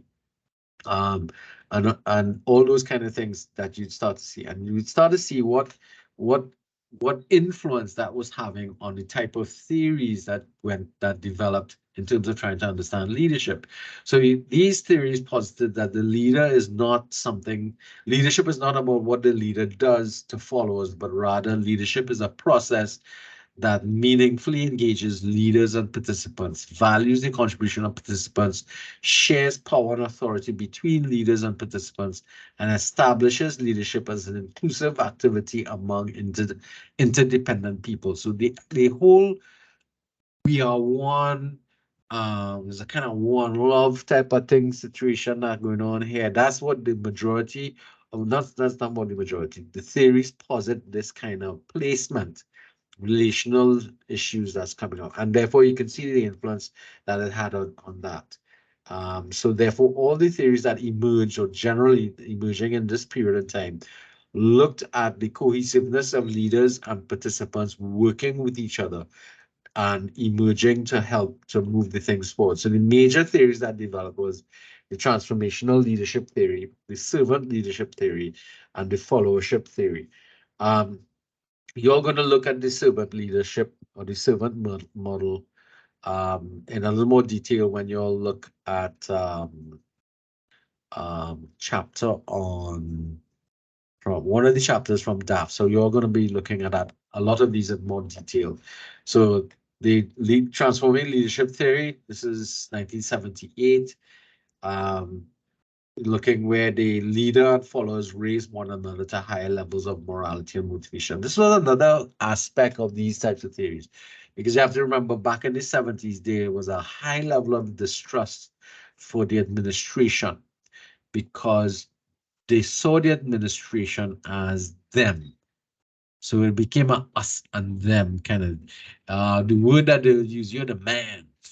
Kind of situation. Or you can see that kind of being spoken about is look at School of Rock. School of Rock was kind of positioned where, especially when he did the history lesson in terms of the emergence of rock music and that type of stuff. What you found happening was they did not trust what leaders were doing or the general leadership was doing, and therefore they strove to develop higher levels of morality and motivation. So the idea was simply that the leadership, you didn't trust the leadership, so therefore what you ended up doing is trying to create better leaders with higher levels of ethical values and that type of stuff. That was what at the end of the day they were trying to deal with there. Okay, so you had that mutual relationship between leaders and followers, and in fact the leadership was also like, so leaders appeals to followers higher ideals. So in terms of getting people to join your organization or to work with you, you have to appeal to the person's higher ideals and moral values such as liberty, justice and equality, peace and humanitarianism, and not to the lesser emotions such as fear, greed, jealousy and hatred. So this is and I'm afraid to say, well, not afraid, I'm going to say, if we look at the political environment, a lot of the supporters that follow particular parties, for example, do so because there's a fear that the other side will get in charge. So you see that in the United States, for example, between Republicans and Democrats, they don't like each other and they're very afraid of if these people get in power, what they will do. So you hear that a lot, especially with that. But we also have that here in Trinidad. We have that situation where there's a us and them. So it's, and I'll be blunt about it, this is an Indian versus African thing in Trinidad and Tobago. So you have one Indian-based party and one African-based party, and the two shall never mix. Why? Because we are posited as enemies, and therefore we fear when one group is in power, you are going to be disadvantaged if you are Indian, and if the other way comes around, if the other party is in power, you are in danger because you're African. And the at the end of the day, that's absolutely nonsense. Would you all agree that that is nonsense? It's the reality, but it's nonsense because it's based upon a concept that doesn't exist in the real world. It exists in our perception of the world, but it's really a creation of the past, which is race. There's no such thing as race. There's only one race, and that's the human race, right? We might have different origin stories in terms of what part of the world our ancestors came from, but we here in Trinidad, so all of we is Trinidadian, right? So let me get real here. All right, so the problem with it is that a lot of what we're talking about has been engendered in us over years of indoctrination, and as a result, when we look at somebody, we judge them primarily first from what we see, and then everything else follows after that. And based upon the indoctrination that you have faced in terms of when you grew up, how your environment treated with the differences and what they said about what those differences meant and so on, that is how we go about treating with the world around us. And we see this group of people as exclusively different from this group of people, and therefore we expect that type of stuff, and therefore our politicians, who ought to know better, utilize that fear and that jealousy and that hatred to be able to generate particular type of responses from people. All right. Now, transformational leadership theory is saying, no, we need to be not looking at those base fears and base type activity, but more higher ideals and moral values, such as liberty, justice, equality, peace, and ignoring those race-based activities that take place and groupings and that type of stuff that's going on. So that's what transformational leadership is all about. All right.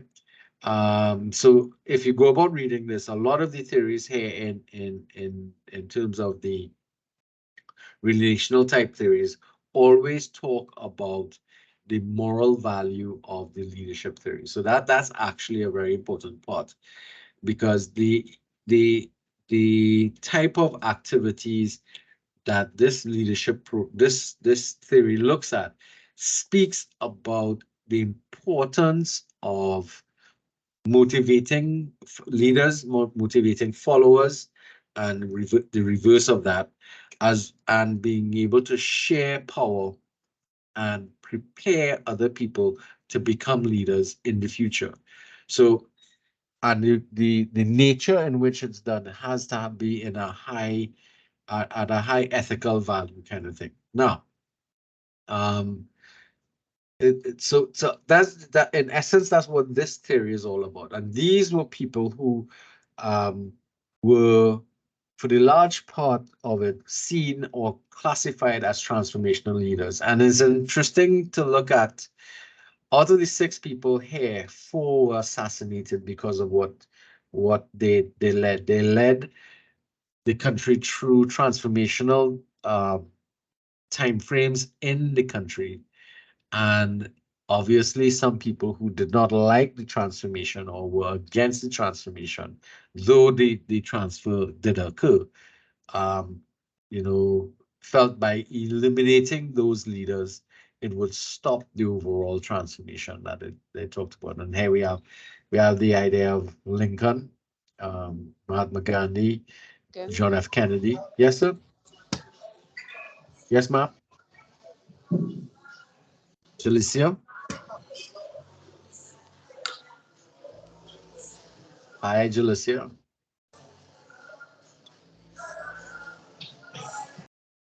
Hi, sir. Hi, you wanted to say something? No, sir. Oh, okay, your mic's on. All right, so but each one of these persons or these leaders were credited with transformational activities going through the thing. So you can look at them and see them from that perspective.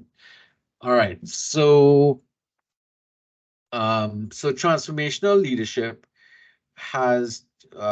was compared to transactional leadership, and you're all going to be dealing with that.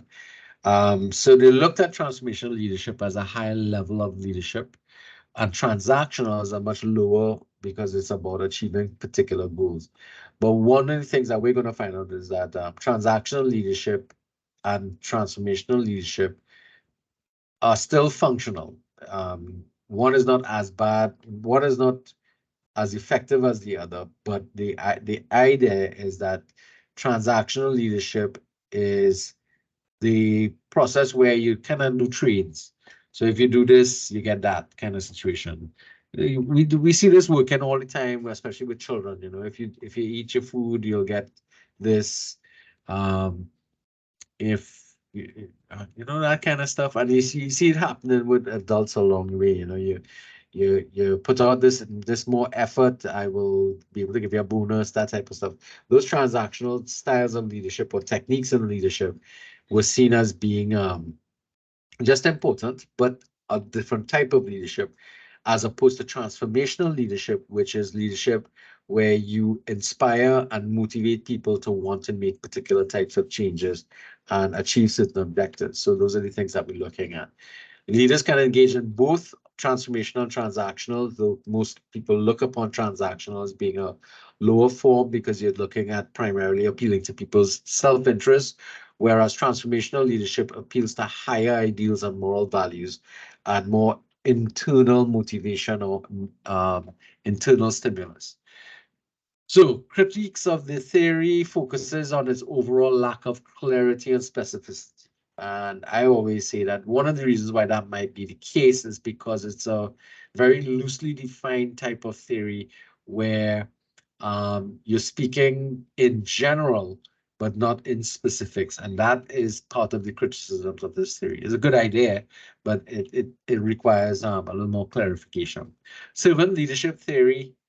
This one sits on the firm belief, and you all will be doing this in much more detail, is that the function of the leader is to serve the follower in all senses. The servant leadership is to design to, as a leader, fulfill the needs of your followers and help prepare your followers to become leaders. So the servant, through focusing on the primary needs of others and the organization, then transforms him or herself into a leader. So basically, actually, this was a technique that was being utilized by the leadership of the UNC during the period when they came into power a couple cycles back. I can't remember when. When you would have heard the Prime Minister saying things like that was Ms. Prasad Bissessa. She was saying the function of government is to serve the people, serve the people, serve the people. And correct, that is the genesis or the sort of thinking in terms of servant leadership model. Unfortunately, I don't think people bought into that model in her own party. I mean, because they already, she came across or came up to, it's pretty much like what most leaders come up. They have a very grandiose idea of how they would like things to be, but the status quo is, you know, as my time now, I'm going to see what I can get. That kind of selfishness that pervaded the entire thing that's going on. So in essence, in terms of servant leadership theory, you have to kind of flip the script, where the function of the leader is not for them to get people to do things for them, but it is for the leader to empower other people to do things. So their function is to serve the development and the growth and of other people in the organization. Servant leadership. It's very interesting switch around in terms of this, and in all of this, you're still achieving the objective of the institution or the organization, but in so doing, the methodology that you're utilizing is to, like, so for example, maybe you need to build a wall. So the job of the CEO or the leader is to make sure that the followers get everything they need to be able to build that wall. The material, the water, the bricks, the time, the food, the entertainment, whatever they need to build the wall, that's your job. Your job is to get all those things together and organize it. And along the way, motivate people, because they're not just building a wall, they're building a cathedral. Think about it from that perspective. All right, so 1993, they refer to this, so you have the servant leadership model, and then you have something called the steward model or stewardship model. So as I said, you're all going to be dealing with that in more detail when you'll look at it from the DAF text, because the DAF text deals with this in a particularly good manner. All right. So in all cases now, the servant leader is going to try to make sure that whatever they're doing, they become the stewards of the organization, holding it in trust for the next set of leaders to come, the next set of peoples to come. It's sort of like how we should be looking at the world around us. We are stewards now who are holding the world for our children to come behind us. So what would you like to leave behind? What conditions would you like to leave behind? That's the kind of situation I'm talking about here. All right. So again, the whole concept is one which is, you know, supposed to be associated with uplifting values and that type of stuff. So those are the kind of things that you're looking at now. So the biggest difference between a servant leader and a person who wants to lead an organization is the servant leader's motive of putting the needs of others before his or her own needs. The end goal of the servant leader is for those who are served to grow, to become more knowledgeable and empowered, to gain interdependence or independence, and to become servant leaders themselves. So the idea is that as a leader, you are prepping for your exit. And you know you're going to be leaving. And that's the nature of what that theory focuses on. All right. Another theory, followership theory. Again, this puts the emphasis now not on the leader, but on the follower. The followers are looked at, you know, like sheep, and we have the Robert E. Kelly thing, and I think I brought this up. I had a diagram in the previous presentation that showed you the diagram for this. the alienated followership, yes, people survivors and effective followers. This diagram actually speaks to the various types of followers that you have and the inability or ability to think critically and be independent in their behavior and that type of stuff. So the idea of a followership is to move people from being alienated, being sheep, to be, and yes, people to move them into being effective followers. So the movement there of the followership theory is, as a leader, your job is to move people from where they are into being effective followers. So, and those effective followers have to be able to manage themselves, they have to be committed to the organization and its purpose and principles, which means they have to have high levels of ethical values. They have to build their competencies and focus there. So you have to do things to be able to build their skill levels in all of the areas of activity that you're engaged in. They have to be courageous and honest and credible. So we talked about those kind of things before. And the leaders look upon these followers as co-adventurers. They don't look at themselves as followers. They would also use the terms of associates, those kind of terms that they want to talk about. I like the co-adventurers. That sounds interesting. Organizational success results from both effective followership and effective leadership. So again, you have to remember that if we think about it from the context of everyday life, you can't do anything unless everybody who's working with you is working together with that particular goal in mind. So it means that you have to be motivational. You have to help prepare and empower people to be able to get the job done. So that's the nature of what this followership theory is all about. All right. So when we spoke about this before in terms of the leadership theories, you have also a period of change that took place in terms of the paradigm. So we talked about that paradigm change. So after the end of World War II, you had a paradigm shift away from the eugenics, where they're focusing on characteristics of the individuals as making them leaders, and they shifted into what were people doing and looking at behaviors.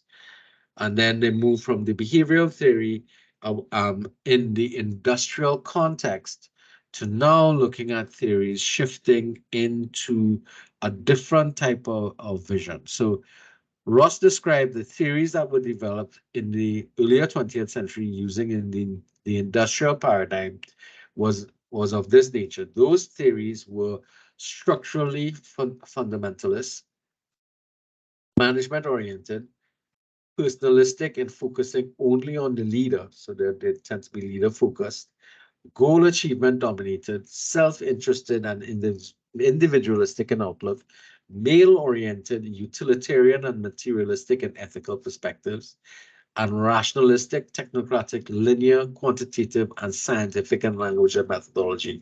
And this is what I was referring to when I said, when I looked at some of those theories, I mean, just the amount of math and stats that was utilized to try and describe a human behavior was a bit unbelievable.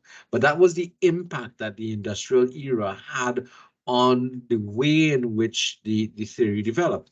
So as we moved into the period of that we were just looking at there, the transformational leadership theory, the follower theory, and those things, you can see that we moved away from that industrial thinking. So there was a paradigm shift that has taken place because the reciprocal leadership theories are looking at things not from that industrial activity, but more from the totality of trying to understand and focus on the relationships that we are developing with the world around us, not just the other people that we interact with, but the entire environment that we're operating in.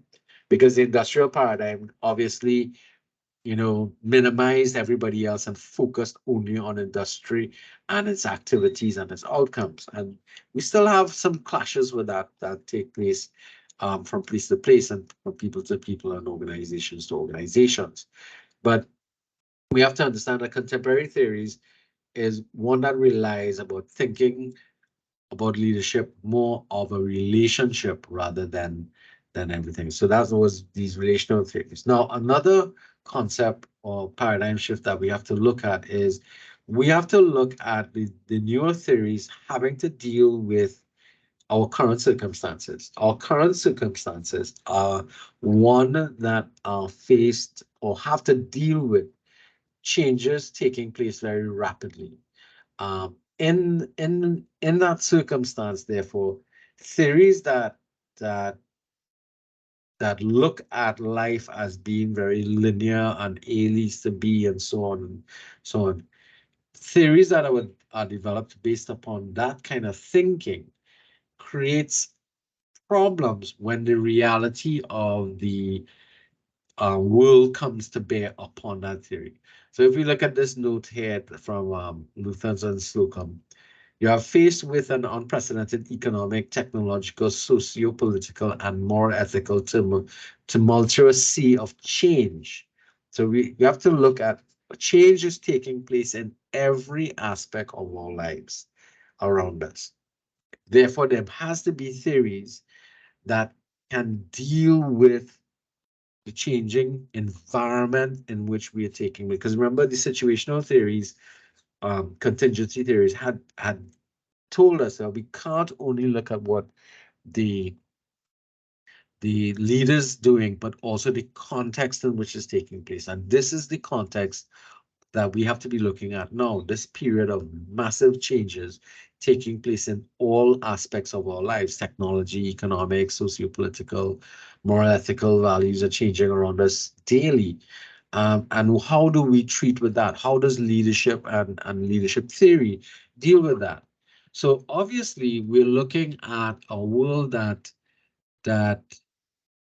we are not well prepared for, because much of what we learn is and those of you who have OCD have problems with this, because school has prepared people to live in a neat, controllable world, but that is not how the world is. The world is a messy place, and what we think, and I get that feeling sometimes, and I get that feeling of incompleteness when I finish a day's work. I feel as if I feel like I haven't finished doing what I'm supposed to do.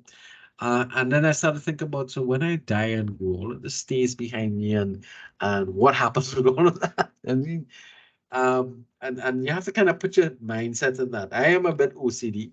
I like things in a particular way.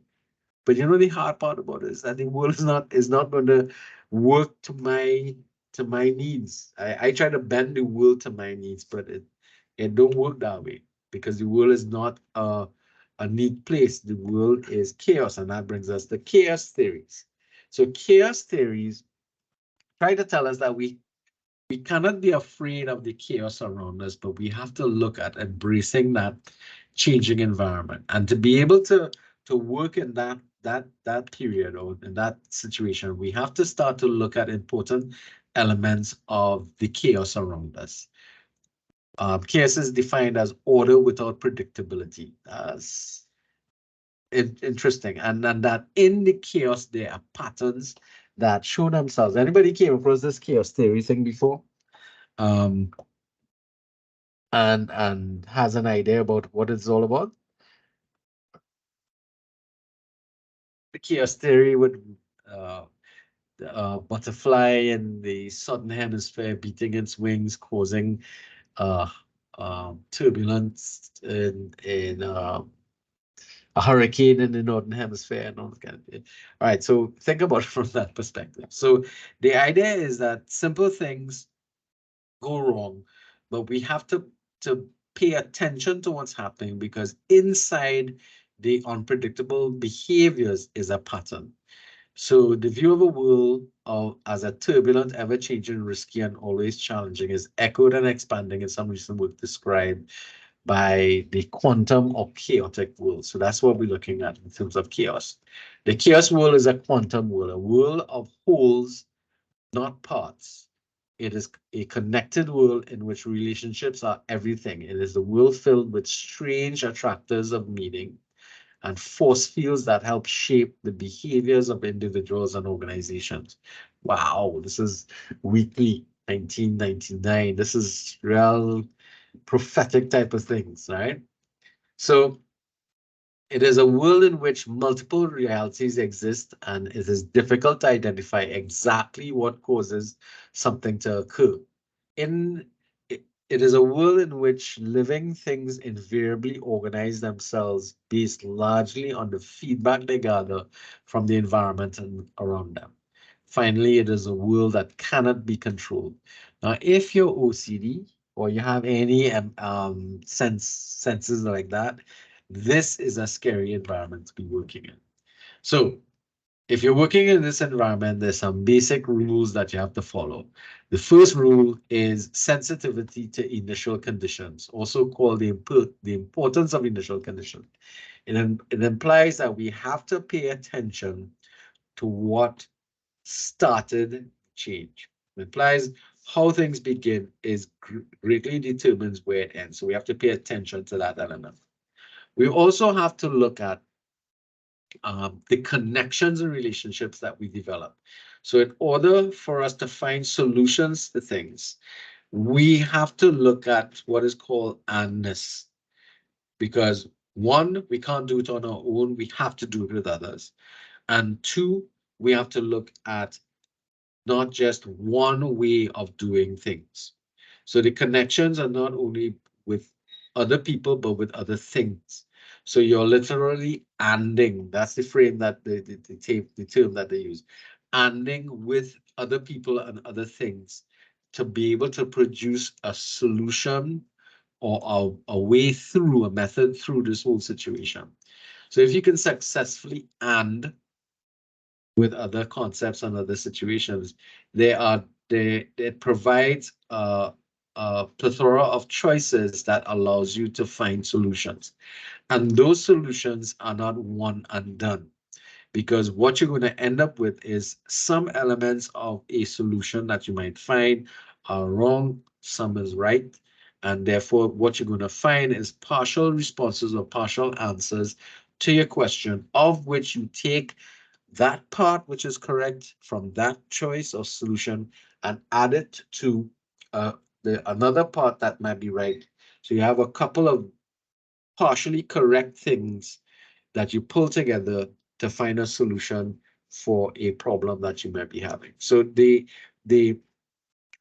situation is such that you have to pull together a lot of other different things pulling together to be able to find answers and find solutions to things. This is why they talk about it. It's important to note they need to shift our thinking.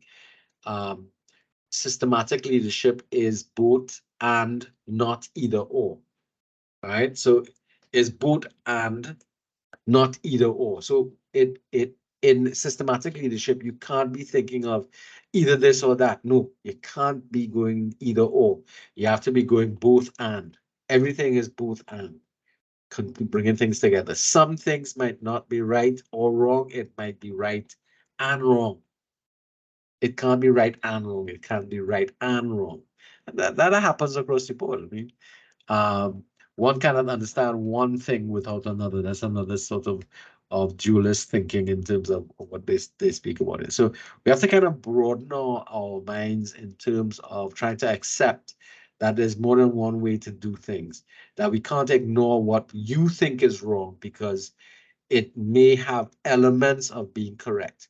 And those elements of being correct, those partial solutions are what need to be brought together and create a overall solution that may be, made up of all kind of different nonsense from different people, or elements from different people, or different sources that all bring together a final solution, but made up of absolutely different perspectives coming from different places.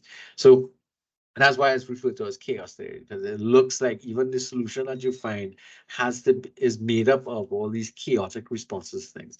So it's not a simple process of trying to maintain, a linear approach to solving issues and solving problems. That approach can lead you to get stuck in a circle of repetition, because you keep on trying to use that linear approach of one solution, and this has to be the right way of doing things. And then eventually what you find happening is that you keep on returning back to the problem. You keep on having that same problem over and over again because you're not open to listening to other partial solutions to the issues that you're facing there. And that's something that you'll have to learn to work with. All right. Most problems, and this is why most problems facing communities, groups, and organizations are difficult and have no simple answers. So remember at the beginning, we spoke about the issue of mental health, talked about crime, talked about climate crisis, globalization. I brought up the issue of gender issues. Those are problems that they don't have a simple answer. They don't have a simple solution. And if there is a simple solution, it probably won't work. Because it's probably only going to be a solution from your perspective and not a solution from the perspectives of other elements or other people around you or other aspects of groupings around us. All right, because of the complex nature of these problems, partial solutions may be all you can expect to develop, but you will be surprised at how much several partial solutions can accomplish. So the idea is that if we come together as a group, so this is why collectively smarter is going to be another approach another place where that tool of working together works, because you're looking at a problem and it's a solution from one person to another person. Because remember, everybody's coming from different perspectives. They're also coming with different skill sets in terms of trying to find a solution for a very big issue or big problem that's facing your community or your group. All right. And it means that we cannot dismiss anybody else's view of what is likely to occur across there. All right.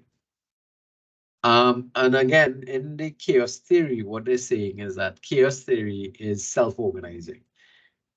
The apparent chaos around us has its own pattern and finds its own solution. Now, I see that statement. This sounds nebulous. It really is. As somebody who suffers from a great deal of OCD, I have problems because I feel so. I just feel incomplete when I approach an issue and I can't really find a particular solution to the problem that I'm having. And I mean, I guess I have to be a little more open to looking at this and saying, okay, I can't get a solution, but maybe there are a number of different things I can use to find a solution to the problem that I'm facing or the issue that I'm facing. So obviously there's growth for everybody, including myself, in terms of looking at this. For the umpteenth time, I'm looking at this, and it is interesting. All right. Interesting. Okay, so try not to underestimate the influence that participants in an organization have on each other, even if they're not designated leaders of a group. So again, here you're being open to the contributions of other peoples in your group. So again, this is speaking to the followership element, and as a leader in that type of circumstance, you have to listen to other people, because again, you cannot have all the answers to the problems.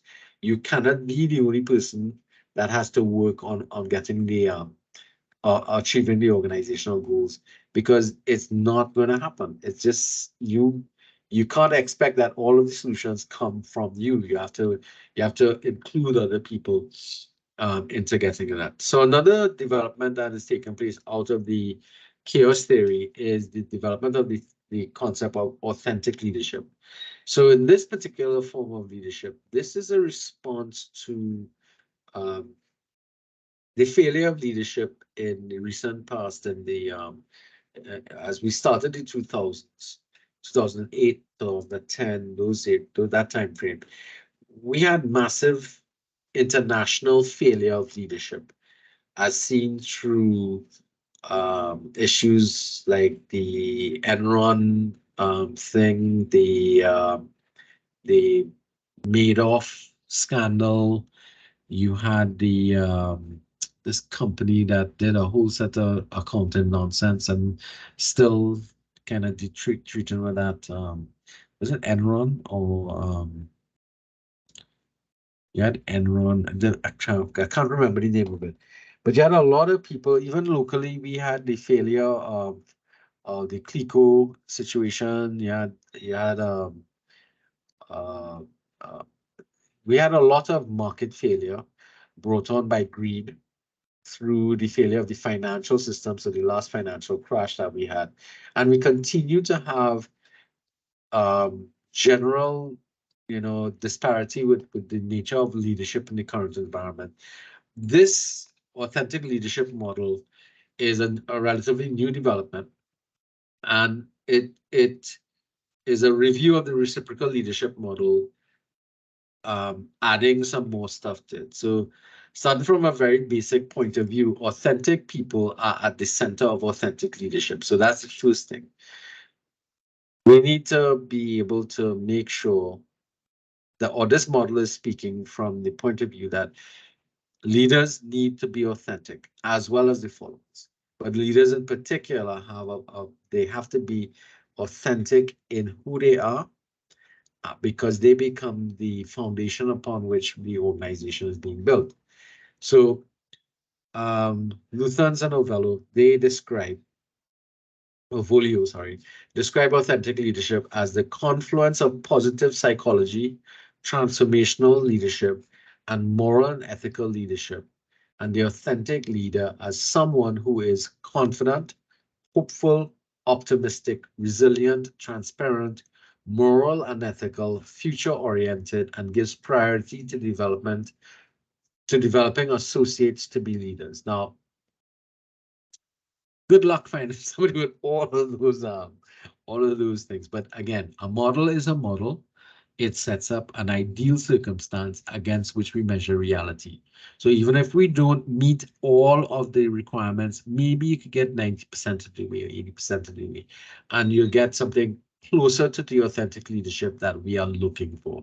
So the authentic leadership model is weak in the sense that it's very hairy-fairy and it's based upon a perception of an ideal circumstance.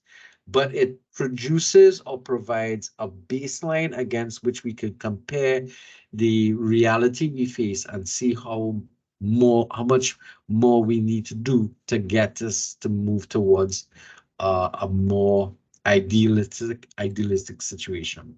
All right. So what we are striving to is to look for leaders who are, or to have leaders who have achieved high levels of authenticity in what they know. So, experts in the field, who they are in terms of that they know who they are. Sorry, we start with that. So they are authentic in terms of their skill levels. They know they are who they say they are, what they believe and value, and they act upon those values and believe while transparently interacting with others. Again, this means that everybody is an open book, that nothing you do is kept in the dark. All right. So again, it speaks to this kind of idealistic situation, and that the relationship that you develop with the people around you is going to be based upon this whole idealistic, open trust type of value system, that we're going to have a very open relationship and everybody knows everything. So it's almost like perfect competition. And if for those of you who may not be aware of this, perfect competition is a market in which there is perfect knowledge. The firms are all producing the same thing, so everybody's the same. When somebody says there's something, that means that's the case. It's almost like a video game kind of thing, where everybody in the game is exactly what they say they are. So if you're evil, you're evil. If you're good, you're good. Those kind of games kind of boring, actually, I find. And in any case, this model is saying that the leadership that we're looking for must be authentic, and it creates authentic organizations across the board. So followers are especially important to the authentic leader. Authentic leadership includes authentic followership. So everybody has to be living up to these very high standards. Namely, followers who follow the leader for authentic reasons and have an authentic relationship. Wow, that's vague if it says anything. So in essence, it means that nobody is coming in with hidden agendas. All right. So, and nobody has any kind of, things that they holding back, everybody knows everything about you. This is not based in reality, guys. So everybody, followers and leaders are all transparent, they're open, they're trusting, openly trusting, guidance towards worthy objectives. So whatever we are trying to get done is worthy. It's not, what's the word I want to use? It's not based upon it's not based upon some sort of selfish requirements that are destructive for the environment and destructive to the world around us. And there's an emphasis on follower development. So again, the leader is developing followers to replace him in his absence. So there's continuity and momentum moving forward. So leading by example through role modeling, setting high moral standards of honesty and integrity. These are very high things. How many of you all feel this might be a attainable type of leadership model? And do you see any sense in looking at a model of this nature? Authentic leaders do not fake their leadership. Relatedly, authentic leaders do not take on leadership roles or engage in leadership activities for status, honor, or other personal rewards. Authentic leaders are original, not copies. Authentic leaders are leaders whose actions are based on their values and convictions. Wow. So let's get to the critique of this model somewhere here, because it goes on with all these transformational leaders can be authentic or inauthentic, and non-transformational leaders can be. So it doesn't speak to the type of leadership techniques that you utilize, but it just means that whatever you're doing, you're being authentic about it all the way through. Let's see, there was a critique of this. Somewhere. All right, here we go. Leadership has been studied as a science. So, sorry. All right, so although there are certain similarities with other description of leaders, authentic leadership with its emphasis on core and root construct and positive emotions offers a unique view of leadership. So, all right, so again, it is an ideal, and ideals obviously are not based in reality. So again, the purpose of the authentic leadership model is to posit the ideal for us to aim towards. That is basically what I see the purpose of. So as we start to summarize, we basically kind of looking at the development of leadership thought and theory throughout the from the beginning to now. And we're going to be looking at the theories that are going to emerge. And the one theory that we're going to focus on is the relational leadership model that the text that we're looking at is going to be trying to go through. So next week, that's what we're going to be looking at. So we looked at, in the previous thing, we looked at all of the different theories that came up.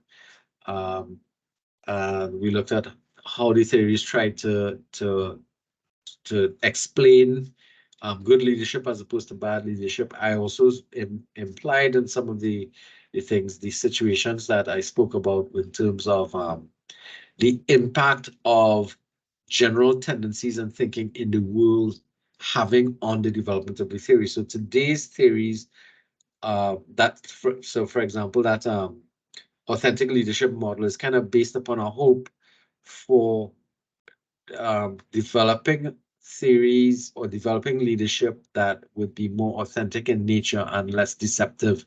The type of leadership that we see around us a lot, very deceptive in nature. Of course, theories that have to also work in a chaotic environment, because the world and the systems that we operate in, they're imperfect. They have to deal with changing environments all the time, and therefore, whatever model we come up with, that model is going to have to work in that chaotic, change environment situation that we're looking at. All right. The authentic leadership model is the last thing we're looking at.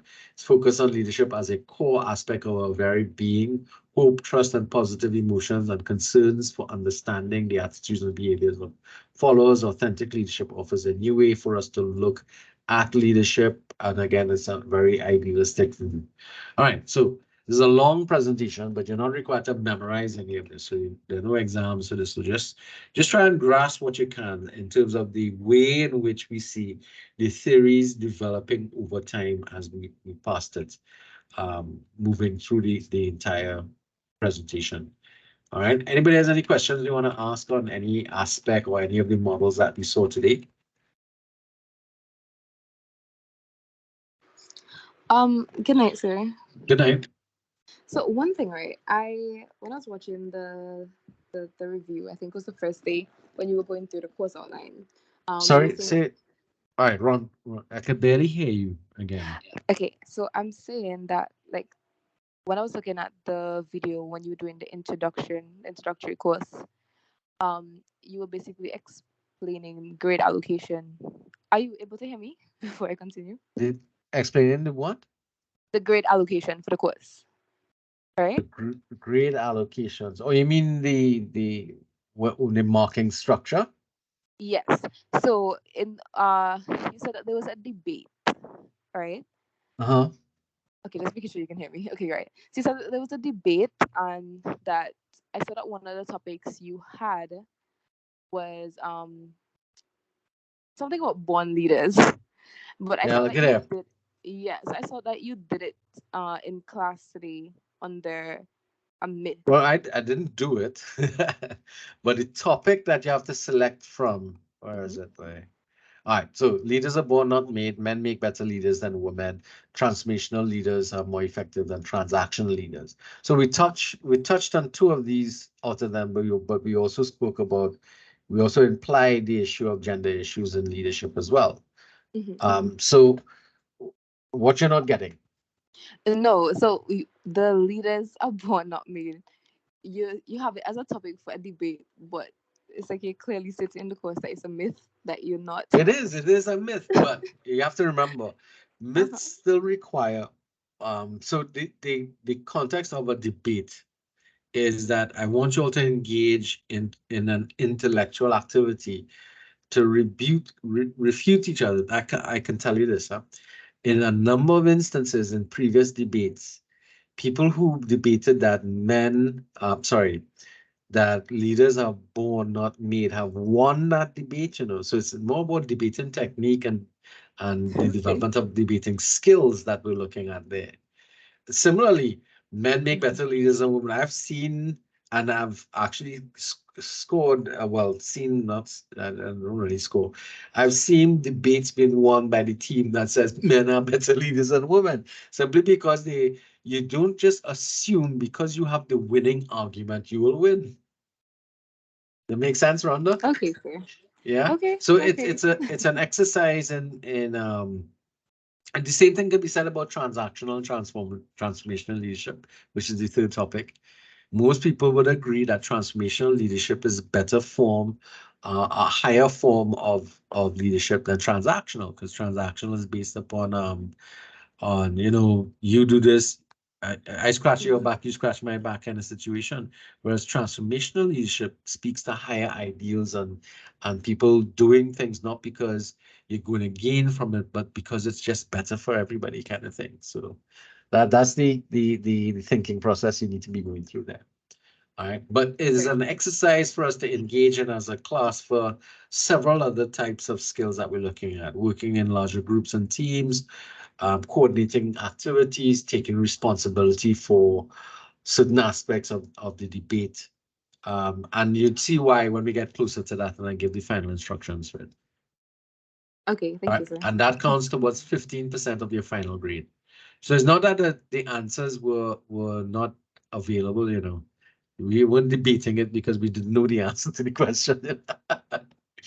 All right. Okay, I saw that. All right. Anybody else has anything they wanted to ask about? Questions or queries that they have?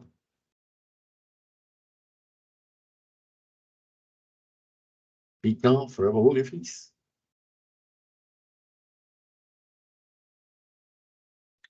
Anything? Nothing? All right, so besides content, just make sure that I got everybody here.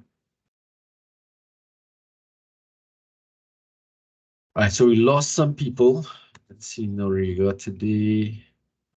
I didn't see Danny Ram come in. And then Akila had to leave 24. All right, so no questions. Everybody's okay? All right, let me stop the recording.